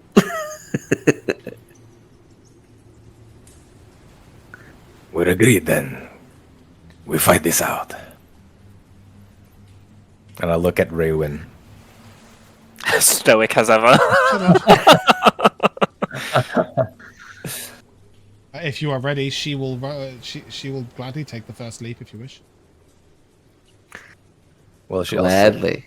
again has a mirthful leap, so she should be able to just rocket off of Toothy's back up on the platform. Yeah, but her hooves might make it a little sound when she lands. Do a little clip clop. Yeah, yeah, exactly. Okay, then she'll go up last. Okay. Who are you sending up first? I mean, I can try to go. Vel'zekiss. Vel'zekiss, you can get up there nice and easily. Give me a stealth check as soon as you're up. Sure.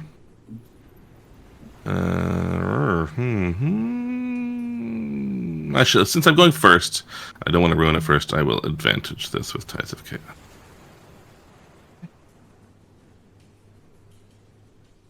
$20 total. Yeah, you get up there and you see down. You just hear, oh, I'm approaching. And with that stealth, hopefully I can move over as well. Be prepared. Who's next? I guess Pietro will try. I don't know how I'm gonna do this. I don't really have a good thing. What's for stealthing? Stealthing or climbing. Toothy's just boosting you up the wall. Okay, true. So check for that still. we'll get up and then we'll try to make the stealth. As you get up here, give me a stealth check, please. Oh no. Oh no. Ooh, there it is. Got them. Please roll initiative. Toothy, you will and Rheawynne will start with a 1, and you may not swap with them. Cool. Do you want me to roll and then you change it? Or you're going to add it? I have already done it. Okay, cool. Vel'zekiss with a 21, Pietro with a 7, and Boxxo with a 14. You three may swap amongst you if you wish.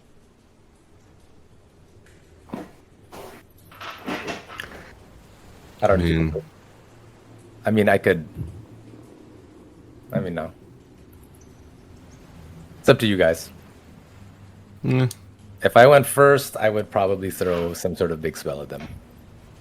Right, and we've already decided we're just fighting them. They seem like horrible things, right? So. Okay. In that case, Vel'zekiss, are you going first, or is Pietro going first? I guess I am. Okay, cool. Initiative tracker is up, but we are going to take a short break. Be back. Okay. Just exploring the cave while I'm not looking. Welcome back to the second half of Elsewhither. And we are going to kick off straight away into a fight. As you notice that the creatures below have heard you and have acknowledged you. Give me a perception check, Pietro, Boxxo, and Vel'zekiss, please. Can you get us back to that map, James? In a second, yeah. Oh, sure. 17. 16. Okay. 19. Yeah, so all three of you will realize that while these creatures do appear blind in terms of the fact that they have no eyes, it is quite clear the three that are close to you have seen you and are sort of looking up towards you with their heads. You would assume that they have blind sight of some sort or the other. And at this point, I will ask Pietro at the beginning of this fight. Yeah. Sorry, what was that? At the beginning of this fight, what are you doing? Oh, sorry. I thought you asked me to roll something. So, if I may occupy Boxxo's space for a moment and just sort of stand near him, I want to look down and see what's going on over here. And so we are 8 feet above them. Yeah, there's an 8-foot drop. 10-foot drop, I would say, from your space to the space below. So, if I wanted to cast a spell emanating from self, could it travel along the ground like Yeah, would it have to go down the wall, like a portion of it, basically? Not a problem. You can do that. Like, because I don't mind that either. If it's 30 feet, it won't hit the back person. If it's 35, it will. I believe it is 30. Let me just double check. It is 30-foot cone, yeah. Yeah, so it won't hit the back person anyway, unless you go down. Well, that's okay. That's okay. That's at which fine. point it'll hit all three easily. Yeah. So we're basically gonna try to cast Earthen Stomp, And so I think I've done this once before, but what it'll look like is Pietro will sort of stand over to the edge, and he'll stomp his. He'll as he lifts his foot, you'll see sort of like graviturgic energy sort of encapsulate his foot. He'll stomp the ground, and sort of like a ripple, like a wave, will almost come, and whilst it ripples out, it'll push them back if they fail. I hope they fail. Some of them. 2 will fail. Yep. Sorry, let's put some letters on these. Rolling terribly on the damage for spells today. That's okay.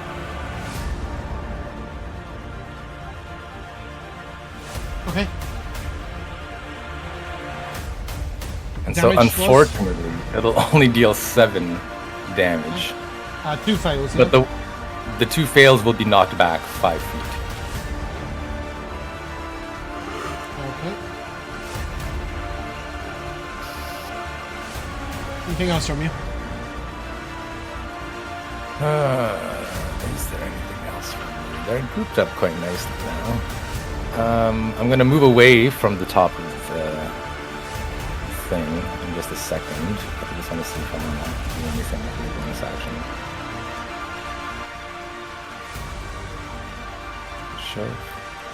Shove. I could shove. Let's shove.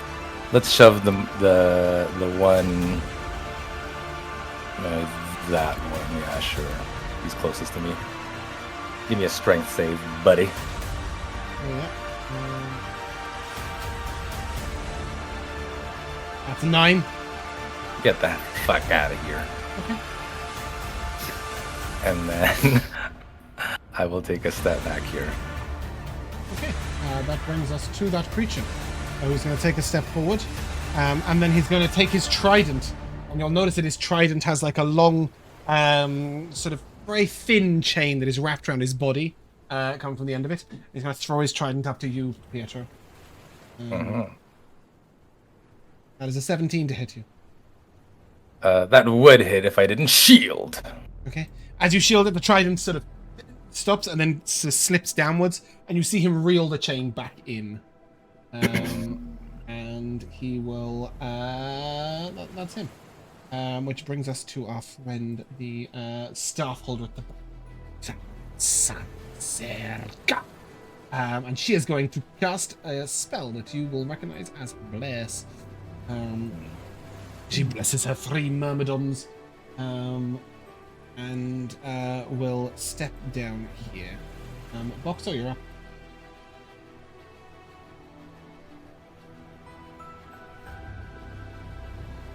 You're muted, Josh. Okay. Yeah, I'll manifest my blade next to this one. Okay. I'm trying to stab it. That is 19 to hit. Oh, 19 hits. That is 10 psychic damage. Nice. No sneak attack. 10 damage. Really good roll. I'm not advantage, and there's no No, I said ally. that's 10 damage without sneak attack. That's Yeah, a really good roll. yeah. Creature is wounded. And then I'll bonus action summon another one. Okay. That's 15. 15 will hit.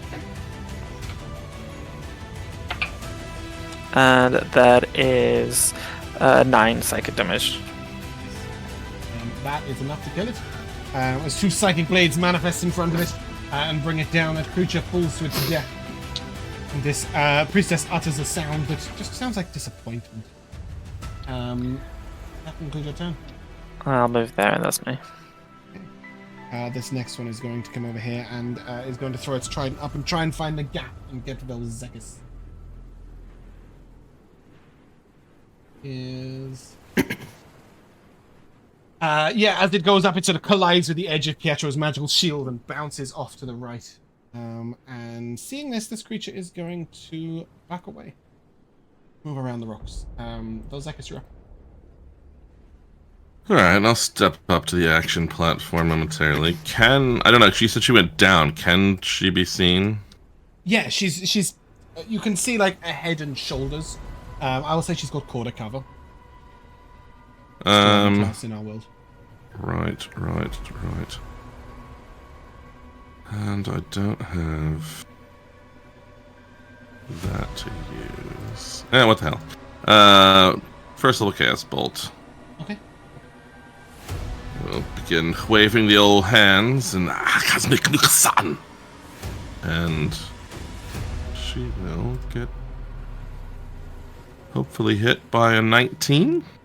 Yeah, that hits. As random energy goes shooting across, slipping in and out of various forms. Oh, actually, yes, it does hit. It does hit. Let's see. Not the same, so will not jump. It will be either fire or force damage. I'll certainly take force damage on the occasion, and it will be 11 force damage. It will also be wild magic. Which needs to load apparently. I guess so. I guess it would be after this. The next spell I cast will have random damage type change. So nothing at the moment.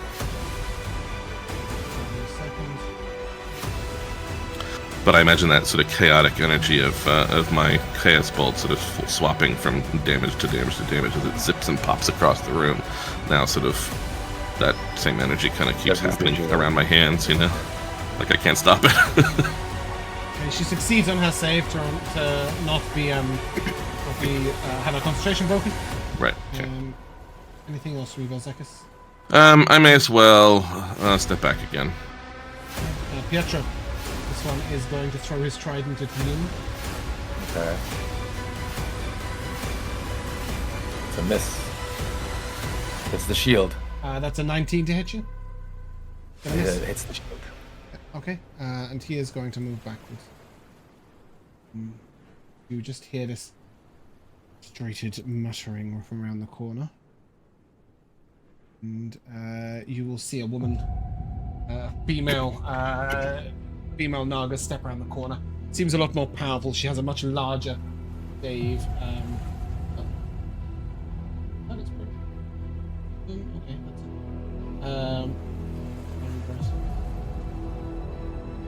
and she is going to cast Tidal Wave to you guys. Well, more specifically, like this. So everybody, please. I will take a Dexterity save. Uh-oh. I'm gonna save it. You're just gonna utilize the one-time ghostly save. Yep, why not? Love that. We've got an okayer in the chat. Can I use a inspiration? Like a card? A save? Yeah. Yeah.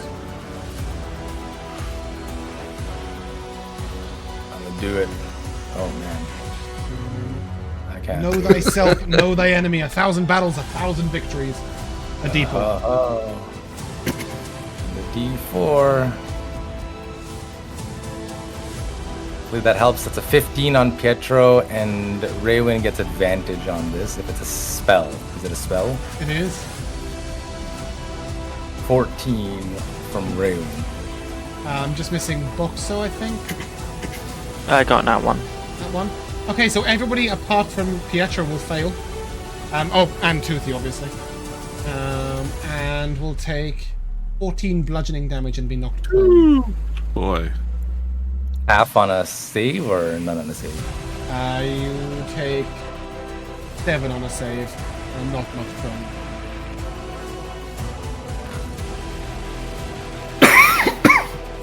Can you deal the damage to Rheawynne? Yeah.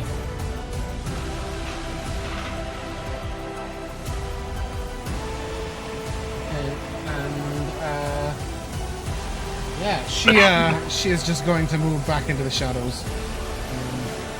Rheawynne is up.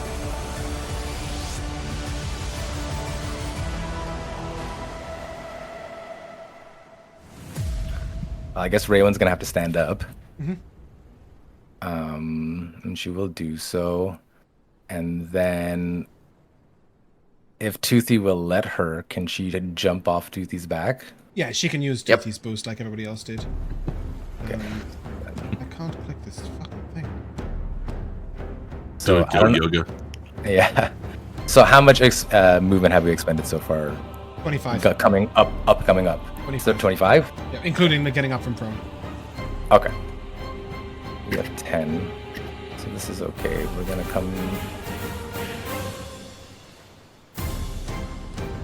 For you, Toothy, it will be 10 foot to ascend the wall. To Cool. get into this space 5 foot in front of you. Yep. Anything else And you want? Rheawynne is gonna cast a spell. I'm just trying to figure.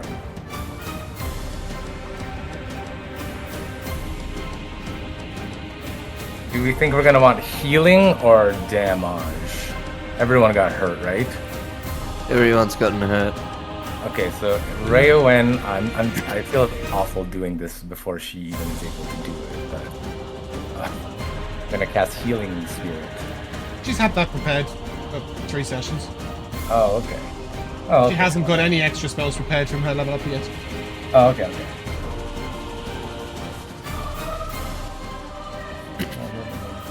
So we're gonna summon the Healing Spirit. I have no idea what kind of form it manifests. That's up to Jay. Fire, maybe? Yeah, some sort Go of. warm yourself by the hearth. I would assume that I would assume it is quite literally a hearth, a campfire, if you will. Yeah. But for now, it is this thing. And she manifested there by any chance? Perfect. That is perfect. So that will be. I can't spend the spell slot, but thank you for casting it for me. That's a bonus action, and so with her action, let's cast. I guess I have to do Celestial Burst because Create Bonfire is concentration. So we'll Celestial Burst. Priestess. The priestess. Yeah. Hey, Well, what actually, is can do that. Well, she can make out the nearby Myrmidon as well. Ooh, a 15. A 15 will miss, I'm afraid. Ah, You notice that the staff is emanating some energy within this priestess's hands, and it shrouds her in a strange pale blue light that appears to dissipate the bolt before it gets to her. Anything else from you, Rheawynne?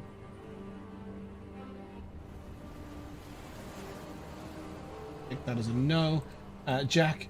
sorry. I think that's a yeah. I'm gonna stay here. Okay, cool. Toothy? Cool. 10.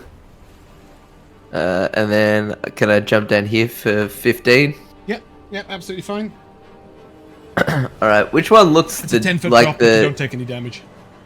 Yeah, cool. If I drop down here, which one looks like the different, like the special one? Can I see? I don't. What can you see? Like, Yeah, the one you at can the see back, that one. up here, is Yeah. a priestess. If She's holding. Toothy Okay. moved within the spirit's vicinity, he gets the healing. I think. No. It says. Yeah, that's true. So Whenever a Toothy, you'll creature you gain can 5 hit see points. Moves into Oh, the cool. spirit space for the first time on a turn, or starts its turn there. Yep. So you'll gain 5. Beautiful. So 10, 15, 20. And I can, And I am going to, because I can't make it actually, how much is that? 6 That's times. 25, yeah, that's fine.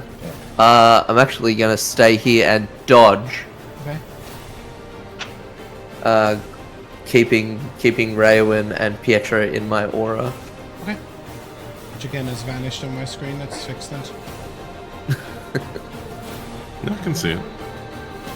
It's Yeah, vanished on I mine. can see it. I don't know if it's vanished on anyone else's, but I want the stream to be able to see it, so Sure. there we go. Cool. Yep. That brings us to Pietro. Oh, jeez. I guess we should probably do something.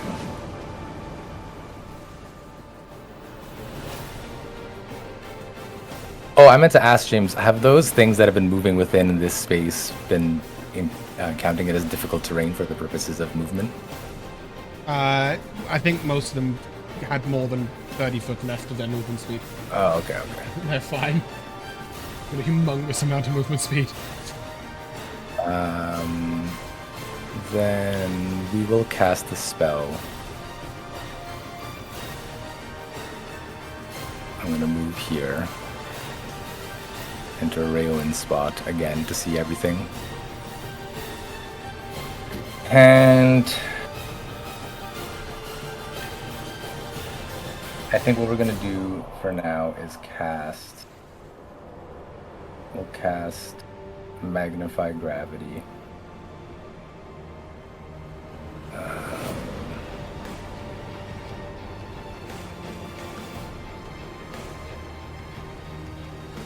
Somewhere there. Oh, it's sort of stuck. It's only in the going to hit spot one that creature. I- The rocks would protect the others. Oh, is that how that's gonna work? Yeah, I mean, you can't. You could maybe center it here and get the one Myrmidon and one Priestess.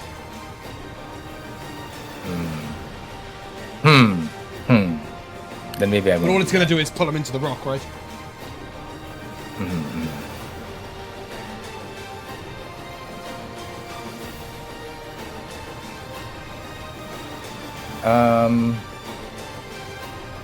Okay, in that case, instead of that, I'm gonna take my D6 of healing if I can. Yeah, it's D6 plus 2. Should I roll it, or are you gonna roll it? Or... Sure. 3. Nice. Let's cast Earthen Grasp. I don't have an asset for that. I just sprung We'll that do on. so.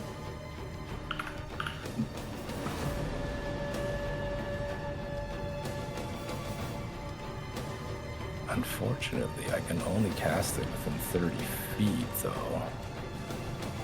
So it might have to Do you go. have an Earthen Grasp asset, Rico? Oh, I do. You're right.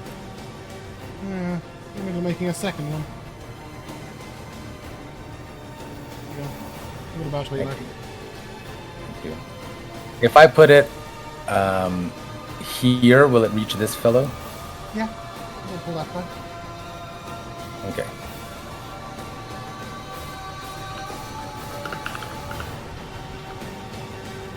Strength saving throw, please.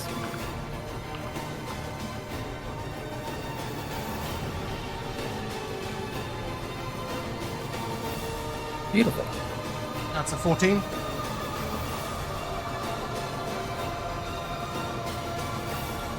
Succeed or fail?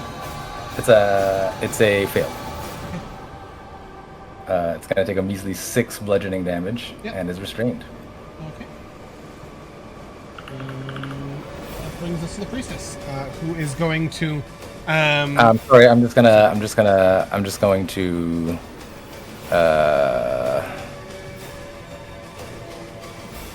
Let's push this guy back 5 feet. See that come? I suppose you can. You just pinged him. Okay. Yep. If he fails on a strength save. Sorry. He failed. He's Yeah. moved. And then we'll move.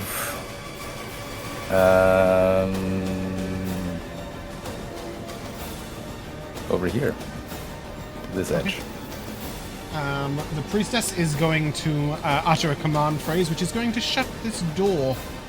That sort of wall moves back up, if you will. And then she is going to ask Uthi for a wisdom save, please. Alright, just give me a moment, just getting my character sheet back up as my computer almost shit itself. That is a 2. Okay, you are paralyzed. Sweet. And with that, she is going to full retreat.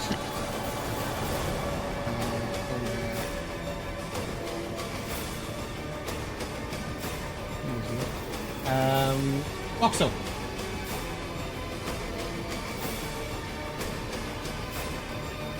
Yeah, I'll use half my movement to get up. Okay. And then I'll move here.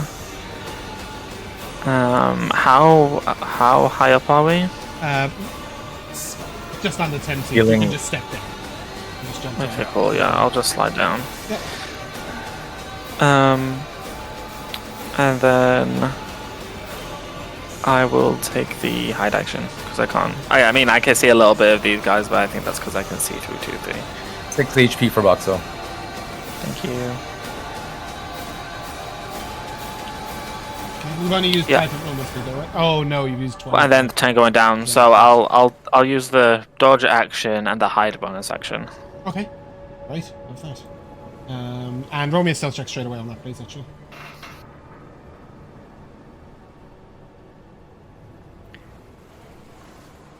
That's 28. Okay. Yeah. That's good. Toothy, that's going to be a 23 to hit you. Oh, yeah. This guy is going to step to here.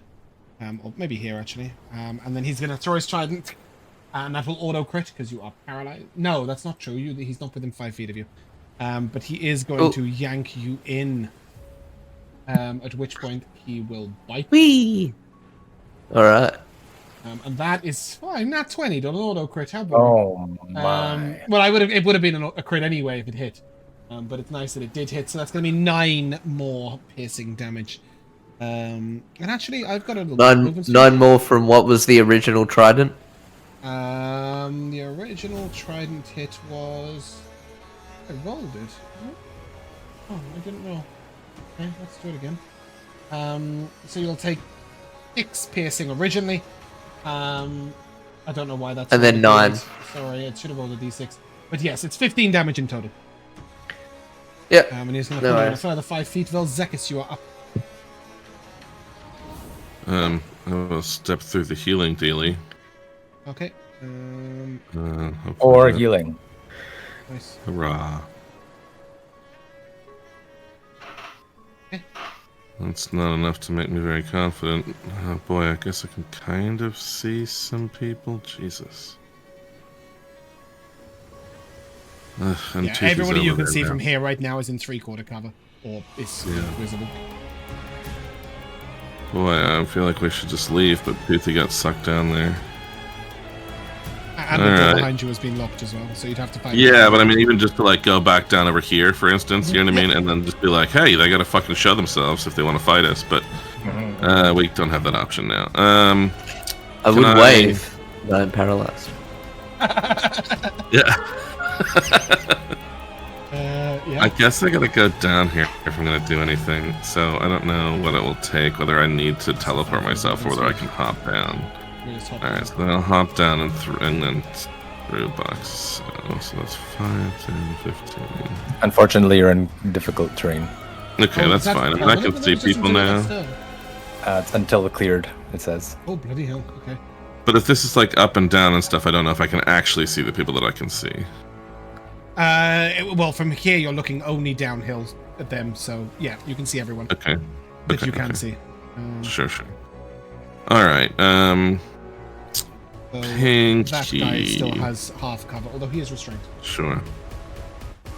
Well, I mean, I can take one more step to make sure that these two down here past Toothy are fully this is open. clearly the person in charge. She looks like a powerful spellcaster. She casts... Right, it's not the same one who was like the priestess in charge before that I attacked, right? No, the one who had the bless up is hiding somewhere up this way. You know that. Yeah, I can't even tell, so I was just ignore her now, unfortunately. But yeah, let us...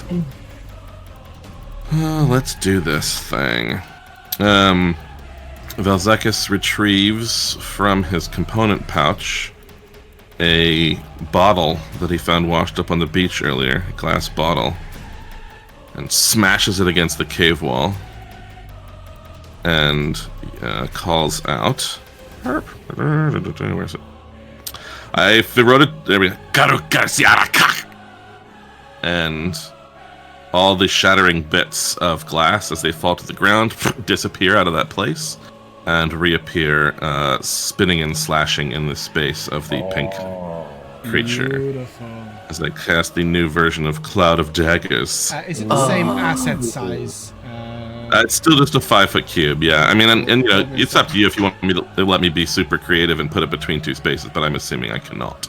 I don't know that. I allowed it with you. Well, it's up to you then. And I feel like it's meant to be not able, but then I will be happy to put it on a bit of fun here. both of them. Let me just create this cloud of daggers. I love that you created the daggers, dude. Well, I checked the official material component is a shard of glass, so I thought there's probably some glass washed up on a beach. Joe, you should be able to move that to your heart's content. Yeah, well, I mean, it's wanting to snap. If you hold Alt to the grid. Snap. Oh, okay. Okay. I don't know if it's really Alt on mine or not. It might be. Oh, you're on a Mac. Yeah. Yeah, it doesn't. I have, but I also have a weird keyboard. Okay, so they both then in the new version take it immediately, or both have to do the save immediately. Or do they? Each creature in that area takes 44 slash. I don't think Cloud of Dagger has ever had a save. Okay, it's even better than I thought then. Yeah, I don't think it's ever had a save because I used it on the Satyr. Yeah, we combined with a grapple. It was really quite cool. Even better than I thought then. 13 damage. Stick them in the blender, 13 each. Nasty. That is nasty. Oh, I love that. I should have quickened it, but I didn't, so I'll just back up one step and be done. Okay, this Myrmidon here is severely wounded. Does that conclude your turn, Vel'zekiss? Yeah, it's fine. Fantastic. What is it to break out of Earthen Grasp? Rico? Oh, let me read. It's an action to then attempt another save, right? Yeah. Thanks, check against your spell safety. Yep. To break out the chain, try to use action, strength settings. That's a big number. I don't actually press on that. 16. If it's more than 15, it passes. Okay. But that is his action. So he is going to break out, and he is going to come over here. And I think that'll conclude his turn. And that brings us to our witch. Does something happen when they start their turn in this? Or is it if they end? No, start. Right, if they end there or if they enter it on a turn. Okay, so she Or if it is enters. going to walk over. What's going on here?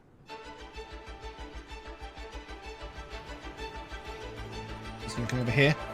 And she is going to ask Vel'zekiss, Boxxo, Pietro, and Rheawynne for a dex save, please, as a bolt of lightning shoots down her staff straight up towards you. It sort of runs along the ground and then tilts upwards, straight through Vel'zekiss and up to the three of you. Jeez. Yeah. Go ahead on that dex save. Kill someone. Boy. I'll use Tithe to get advantage, is what I'll do, rather than use that other thing. Oh! Conquer of a roll that. Oh my goodness. Someone's going down. Someone's going down. Yeah, I may be dead. You're not dead. That's impossible. It's 14. Okay. Boxxo got a 21. Right? Pietro got a 9. Good. Yep. That's what I like. Oh, no, sorry. Pietro got a 12. Oh, big difference. And Rheawynne Rheawynne got a 13.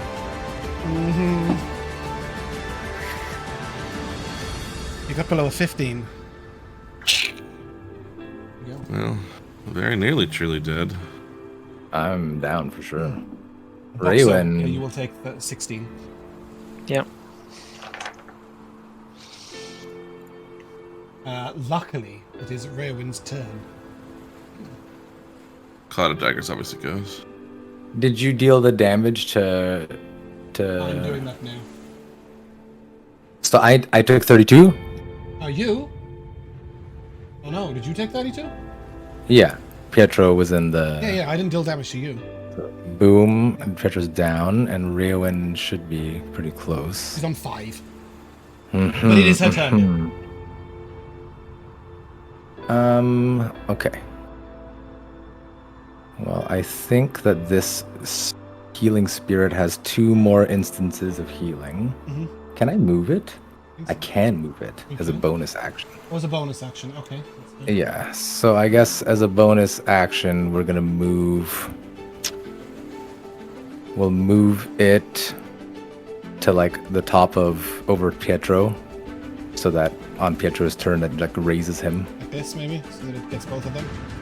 Sure. Well, but it only has 2 more possible. Okay, so You can only heal 6 times. It's gone 4, so I wanted to get Rheawynne 1 time and Then Pietro you- to get him up. Okay, yep. Yeah. Okay, So roll Rheawynne the will heal. get heal. Yeah, rolling to heal for Rheawynne. I think it only gets 5. It's It 1 says plus 1 your plus wisdom modifier. She's got The 18, wisdom modifier, which 20. is 5 now. Oh, she I gets must 6. not have updated her sheet since she's Yeah. So here's Rheawynne's healing, a 4. So she's up to 9. That's nice. And then, oh god. He's not just going to pick you up with a heal. Well, I kind of want to use the action for something. Action healing word if you want, so I don't mind if you do that. Well, but like Pietro's turn is like right after. Sure, but Pietro's not the only person who's unconscious. Who else is unconscious? Vel'zekiss is very Oh unconscious. shit! I did Yeah, not even I was, see that. in the neighborhood of permadeath. Yeah, he was like I'm. good 5 or 6 HP away from just being obliterated. Oh my god! I was really hoping you'd all fail, and then it would have only been Toothy up. I'm so And he would have been sad. paralyzed. Okay, we're gonna healing word as an action. Thank you. At 2nd level for Toothy. Hopefully this is good healing, please. 16. For who? 16 For for Vel'zekiss. Vel'zekiss. Oh, you said toothy. I was like, Oh, sorry, not You Toothy. did say Vel'zekiss. Toothy, but you didn't mean it, I'm yeah. so sorry. I'm so sorry. It's alright. 16 healing for Vel'zekiss. Almost as much as he had before he got lightning bolted. correct. Okay, the that's a best. pretty good turn from Rheawynne. Are we done with her? I don't know if I want to. Like, Rheawynne would probably jump down here. Yeah. By Rheawynne, do you mean Jay, who would probably jump down? I believe she would. You can jump down. Okay, well, we'll get her to. Did she get cover from this sort of? That will give her half cover, yes. Okay, we'll have. It won't cover give her that. cover from here, but it will give her Yeah, cover yeah. from here. Yeah, that's all we care about right now. Yeah. Cool. Also, the hand is gone. Crumbles into. I thought as much. Into- It's Cloud of Daggers concentration as well, it is, isn't it? I took it. Yeah, I That's said a it bit of a before, shame. but you were busy. Sorry, Toothy, wisdom save. End of your turn. 14. Any? Yeah. Mine, that's a different save. Yeah, that's a save. That's a save. That's a different DC. Ah. It's the priestess that's I'll pass into. So Yay. it's not out, but it is the end of your turn. That brings Alright. us to Pietro, who at the beginning of his turn will receive healing. Coming in hot. Hold up. A whole 5 healing. That's enough to take a turn. Sure is.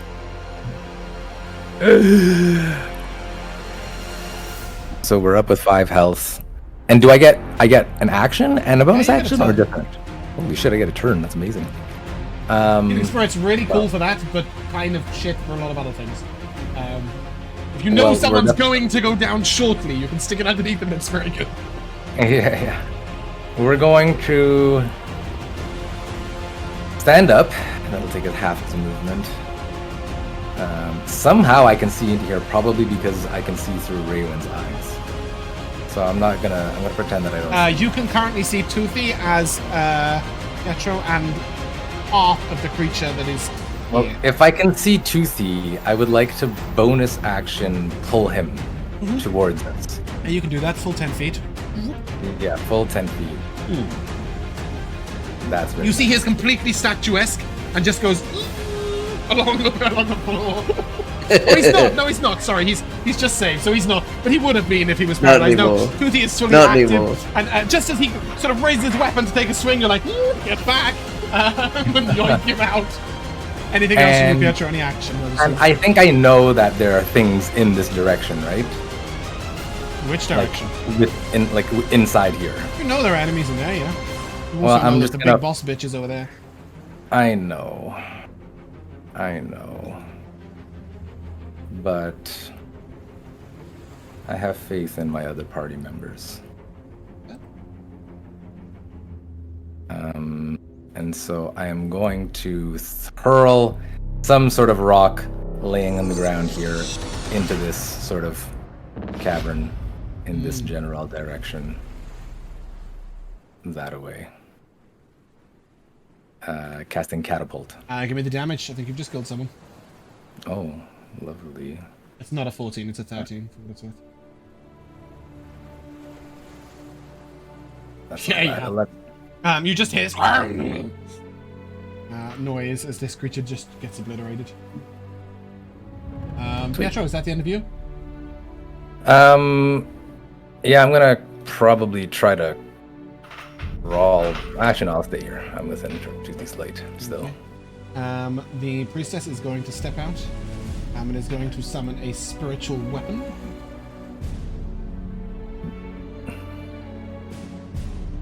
It's taking its time.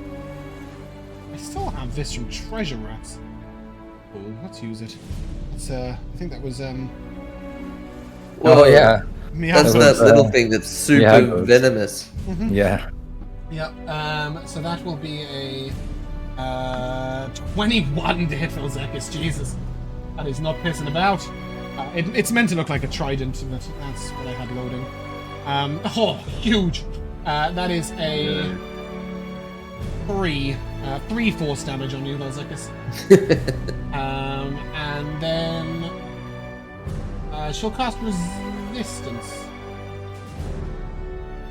on herself, and she'll pick out one step there. Boxxo, you're up. You hit at the beginning of last turn. You got a 28 on your stealth, I believe. Is that correct?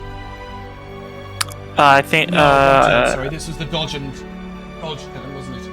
It was dodge and hide. It was dodge and hide. Yes, yeah, and I asked you. Yes, the 28 on the stealth check.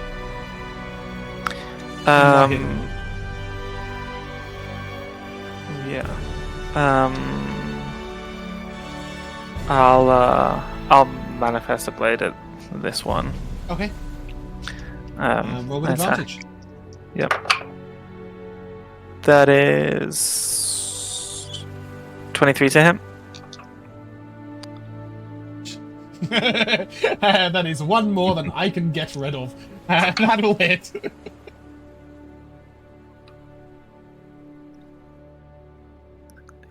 That's 21 psychic damage. Can't absorb elements, that can I? No, that is not an element. She is. She's hurt. Real hurt. I have to roll concentration. Give me a second, please. Okay, she succeeds on that. Cool. Anything else from you? Then bonus action hide. Yeah, I'll say that's okay. Because they've got blind sight, they're not actually, I don't think. Yeah, you're just about out of range, but as you back up against the wall, you're just about in range, but as you back up against the wall, you can see that they can no longer tell where you are. Yep. The second is your turn, Boxxo. Yeah. Vel'zekiss.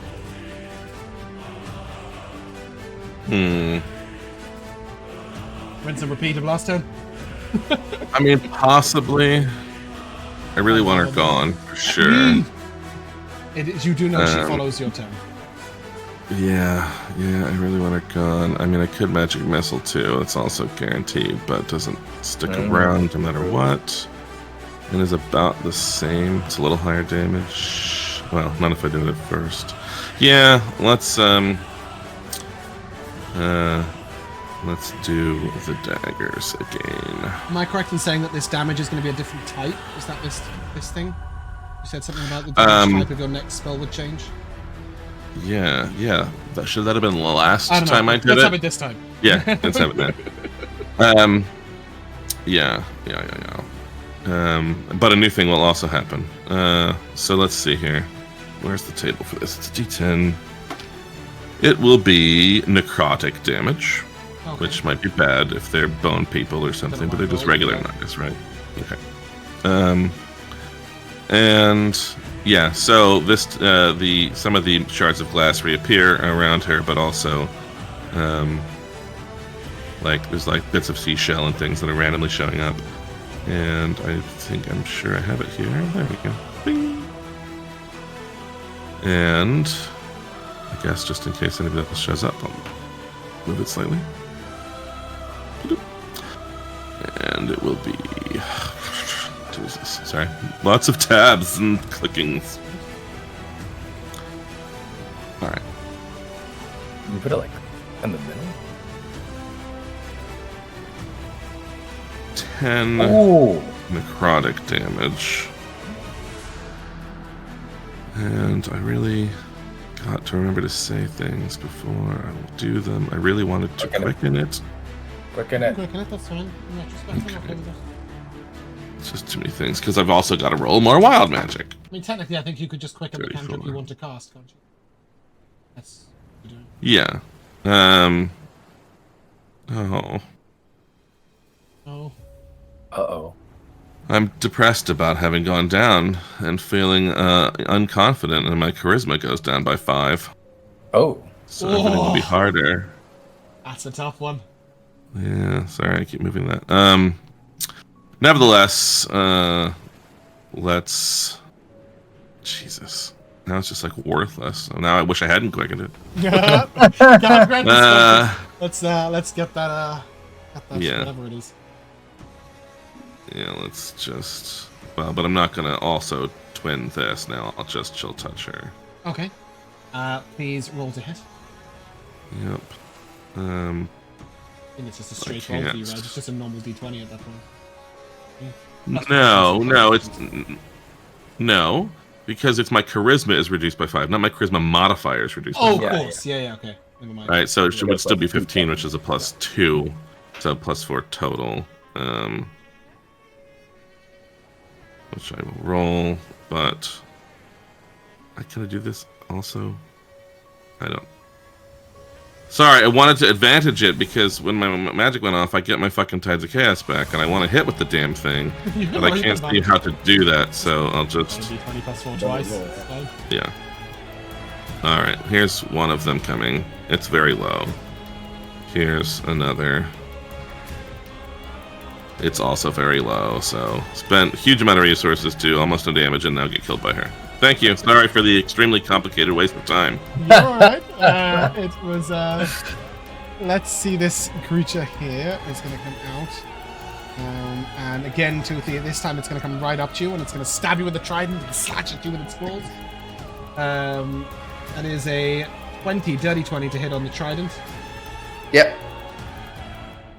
For a max damage of 8 piercing. And then a 23 on the claws. Wow, that max damage again, another 6 piercing. Love that. Well, that should have had advantage, but never mind there. And now it comes to the Sea Witch. And she is going to mirror image, move away. I think she'll move away and then mirror image. So she goes here, and then she is going to mirror image. Meaning that you see like multiple versions of her move around. And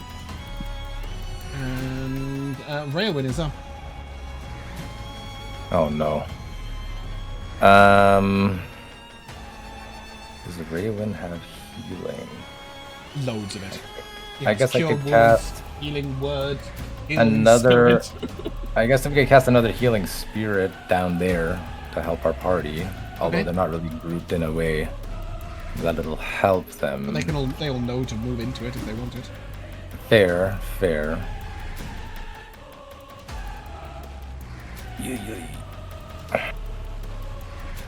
Oh, she doesn't have Cure Wounds prepared. She does, but I think we might have to refresh.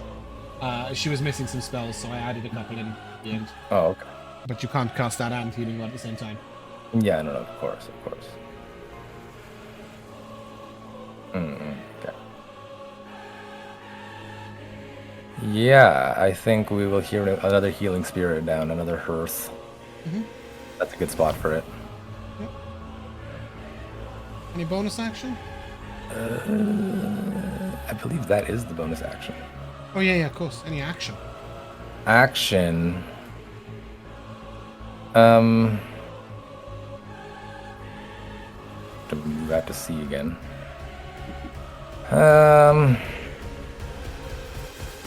That one's mirror image back there. So we're just going to... Let's put on a bonfire, actually. No. Concentration. Something else. Oh shit, yeah, you're right. Concentration. Celestial Burst. I didn't call that out On myself. the Myrmidon down here next to Toothy. Myrmidon next to Go on Toothy. ahead and roll a hit. 15 will hit, 2 radiant damage. 2 radiant damage. Any movement? Back into her little nook. Hey, Toothy! It's time for you to join the fight! Yay! With my bloodshed scimitar, once again it's not doing that, and I'm attuned to it this time. It's not adding my Constitution modifier on the damage. Really? I thought I fixed it. I know. I thought we fixed it too. For some Do me a reason. favor, it's close just your character sheet. Yep. Exit off, the yeah. tab. Yeah. Okay, and then when you reopen it, it should be done. Thank you.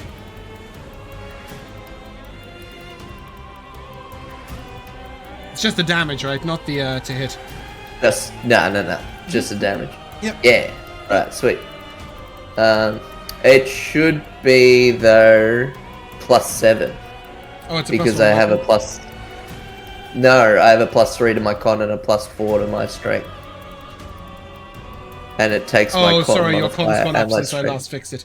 Okay, Yeah. we'll just add a 1 on for now. I'll fix that at the end Yeah, of the session. yeah, no worries. Okay, I stare down this this bastard and I'm gonna attack. Get a 19 to hit, 19 will hit. Oh, yeah. and I don't think I think it's even though it'll keep him up. I think it's silly to waste a. So it's 8, so it's 9 slashing damage. I think You're it's not silly smiting? to waste a smite on him. I'm not Okay. smiting on him. And I want to keep my spell slots for the priestesses, Okay. or in case of just anything. Okay. Anything else from you? I will also rally Vel'zekiss. I'll say, hang in there, mate. Move into the spot, the healing spirit spot. Oh yeah, of course. I'll do that as well. Okay, and then I'll move out. And then so rally. You get. Oh, why is that the roll? That's not what the roll is. Sorry, I thought it would Okay. do the. It's a D6 +3. You gain 7 temp HP, Vel'zekiss. And you gain 5, Toothy, Excellent. Is that how that works? from Healing Spirit. Oh yeah, really. I was like what? Thank you, James. Hey, I'm not doing that bad anymore. And that'll be the end of my turn. Okay, Pietro. Yes. Right. I mean, I think I'm just gonna have to try to kill this evil snake lady. He does have mirror image. up. So if I cast something like an area of effect, will it not matter? Yeah, it'll hit. It'll just hit her and all her clothes. Yeah, right. We'll magnify gravity at the 2nd level. Give me the damage. Come on, give me some good damage rolls for once. Okay, yes. I wonder if Joe will permit me to move Cloud. Oh no, I'll move her instead. As you What I wanted to do is move her towards the cloud of daggers. As you actually. center the magnify gravity on the cloud of daggers, you see her sort of put up a magical shield, this blue shield go around her. She's holding onto her staff, but she's yanked in slowly, inexorably, all 4 of her, into a blender of glass and shards and shells and stones. And you just see different pieces of her just shred off in different directions. And lastly, her hand sort of turns the staff towards you. And you see it sort of raise as if it's going to cast and then just drop to the ground. As soon as this happens, this Myrmidon just falls lifeless to the ground.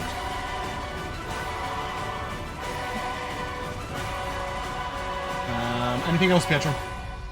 You do see a little. You do see just a slight bit of priestess behind the rock. She is still alive. This one here, eh? Mm-hmm.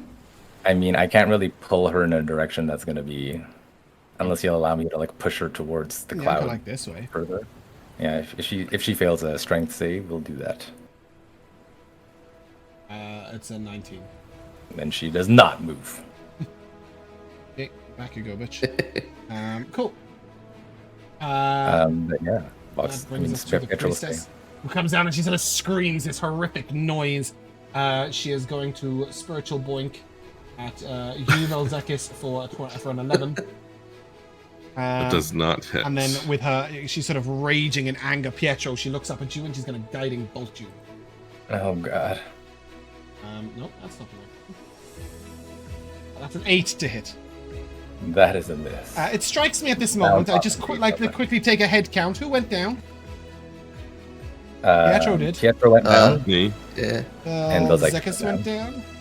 Yeah. Exhaustion. Exhaustion. Ooh, Yeah. sorry. That's right. I just remembered those two things. Hopefully that Cool. hasn't- That is her turn, Boxxo.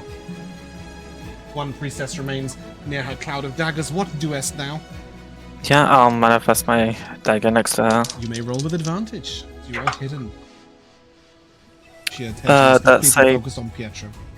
A 16 to hit. Oh, 16 hits. Please describe her grisly demise. Sure. So as she comes around the corner, like screaming, the dagger just stabs in the back of her throat, and she just like starts choking on her scream, and then she just drops as the dagger like fades away. Yeah. And as our party stands victorious, you may take no small number.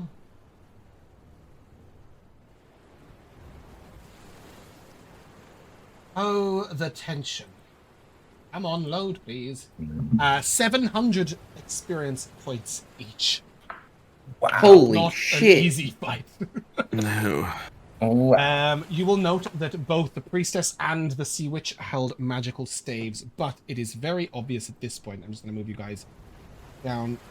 I cannot move Rheawynne at all. Get down there. Thank you. Down. If you want to roll me 4 lots of healing, Pietro, and apply it to yourself, Boxxo, Rheawynne, and Vel'zekiss. Or lots, you say. I'm gonna roll them individually, I guess. One. Sure. 2, 3. Toothy might even be lower than me. I don't know. Hey. Rheawynne will take each one of these is +2, guys. So it is 6 for Boxxo, 7 for Vel'zekiss, and 8 for Pietro, I think there. Okay. Cool. Both of those priestesses had magical staves, and you will note that one of the myrmidons was holding a longsword that appears to be made of whale bone, but it is very obvious what was being protected. And in the sea witch's hand, she has this sort of fist-sized lapis lazuli stone. You can see a plaque on the wall of a serpent with a giant eye, and that is clearly where that stone has come from. This would be the magic of the cave. It is the Tide Stone. I'm going to hand out this loot, and then we're going to end. I've told you it's a longsword. It's not a longsword at all. It's a club. It is a whalebone club, which I'm assuming, Toothy, you can add to your arsenal. Cool. It is available on D&D Beyond. It deals an additional 1d4 damage against creatures that are prone, is what I was talking about earlier with your telekinetic slam. It was also a +1 weapon. It is also dormant, which means it will become more powerful as the campaign goes on. There is a toothsome staff, which I think we will give to our lovely cleric Rheawynne. It is a +1 to bonus to attack rolls and damage rolls. But more importantly, you can expend a charge to cast Bless. When concentrating on Bless cast in this manner, you gain a +2 to all your saving throws and a +2 to armor class. Wow. Which is funky. That is not a weapon that improves over time. It's quite good enough as it is. I'm just going to add that to her inventory. Yes. When I'm loud. For the record, over the remainder of the minute of the Cloud of Daggers, Vel'zekiss angrily pops it in and out into different places all around the cavern, just like slashing at walls. But that also means you know that he can move it, which is also a new thing you can do with Cloud of Daggers. Nice. The Sea Witch had a staff in her hand. It looks like this. There are images of all these items, so I should really have gone. That's the staff that Rheawynne got. Nice. I closed the Whalebone Club, but trust me, the picture wasn't that exciting. But this particular staff is sort of wreathed in water. And there's quite a long description here, but it's a wooden quarterstaff with 100 charms of bone, jade, and gemstones hanging from it. Again, +1 bonus to attack and damage rolls made with this quarterstaff if you want to hit somebody with it. But you also gain a +1 bonus to spell attack rolls whilst wielding this. If you take the attack action with this staff and strike a creature, the staff will immediately expend a charge and cast Shocking Grasp on the target hit. It also has 7 charges, granting you the access to Thunder Wave, Fog Cloud, Gust of Wind, Sleet Storm, Tidal Wave, and Watery Tear. Jeez. That is also not an item that will increase in strength. It is at its full strength. So yeah, bear in mind that it has 7 charges, but only gains 1d6 +1 at the end of the day, so it's a good chance if you cast Watery Sphere from it, you may not be able to cast it again the following day. But all of your eyes will be drawn to the Tide Stone. This is a dormant item, which means it will grow with you. This fist-sized chunk of lapis lazuli is infused with the magic of the seas. While you are carrying the stone, you gain the following benefits. When you use Shape Water, you can affect a 10-feet cube of water instead of 5, and have up to 3 instances of its non-instantaneous effects active at a time. You can also walk on water at will, and if you tidal wave, you can, as long as it originates from yourself, you can travel the length of the tidal wave without provoking opportunity attacks when you cast it. Which is just kind of absurd. Yeah, I mean, because she can walk on water, right? So it's when cool. you bring it comes together and you can cross the tides.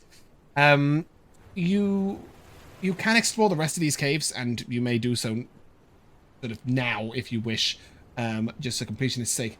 As you look around, but there is very little else here except for various different torture victims and shrines to a strange Naga god. You can tell in the search of this that the Tidestone Caverns were once a fairly holy place for serpents, perhaps lizardfolk,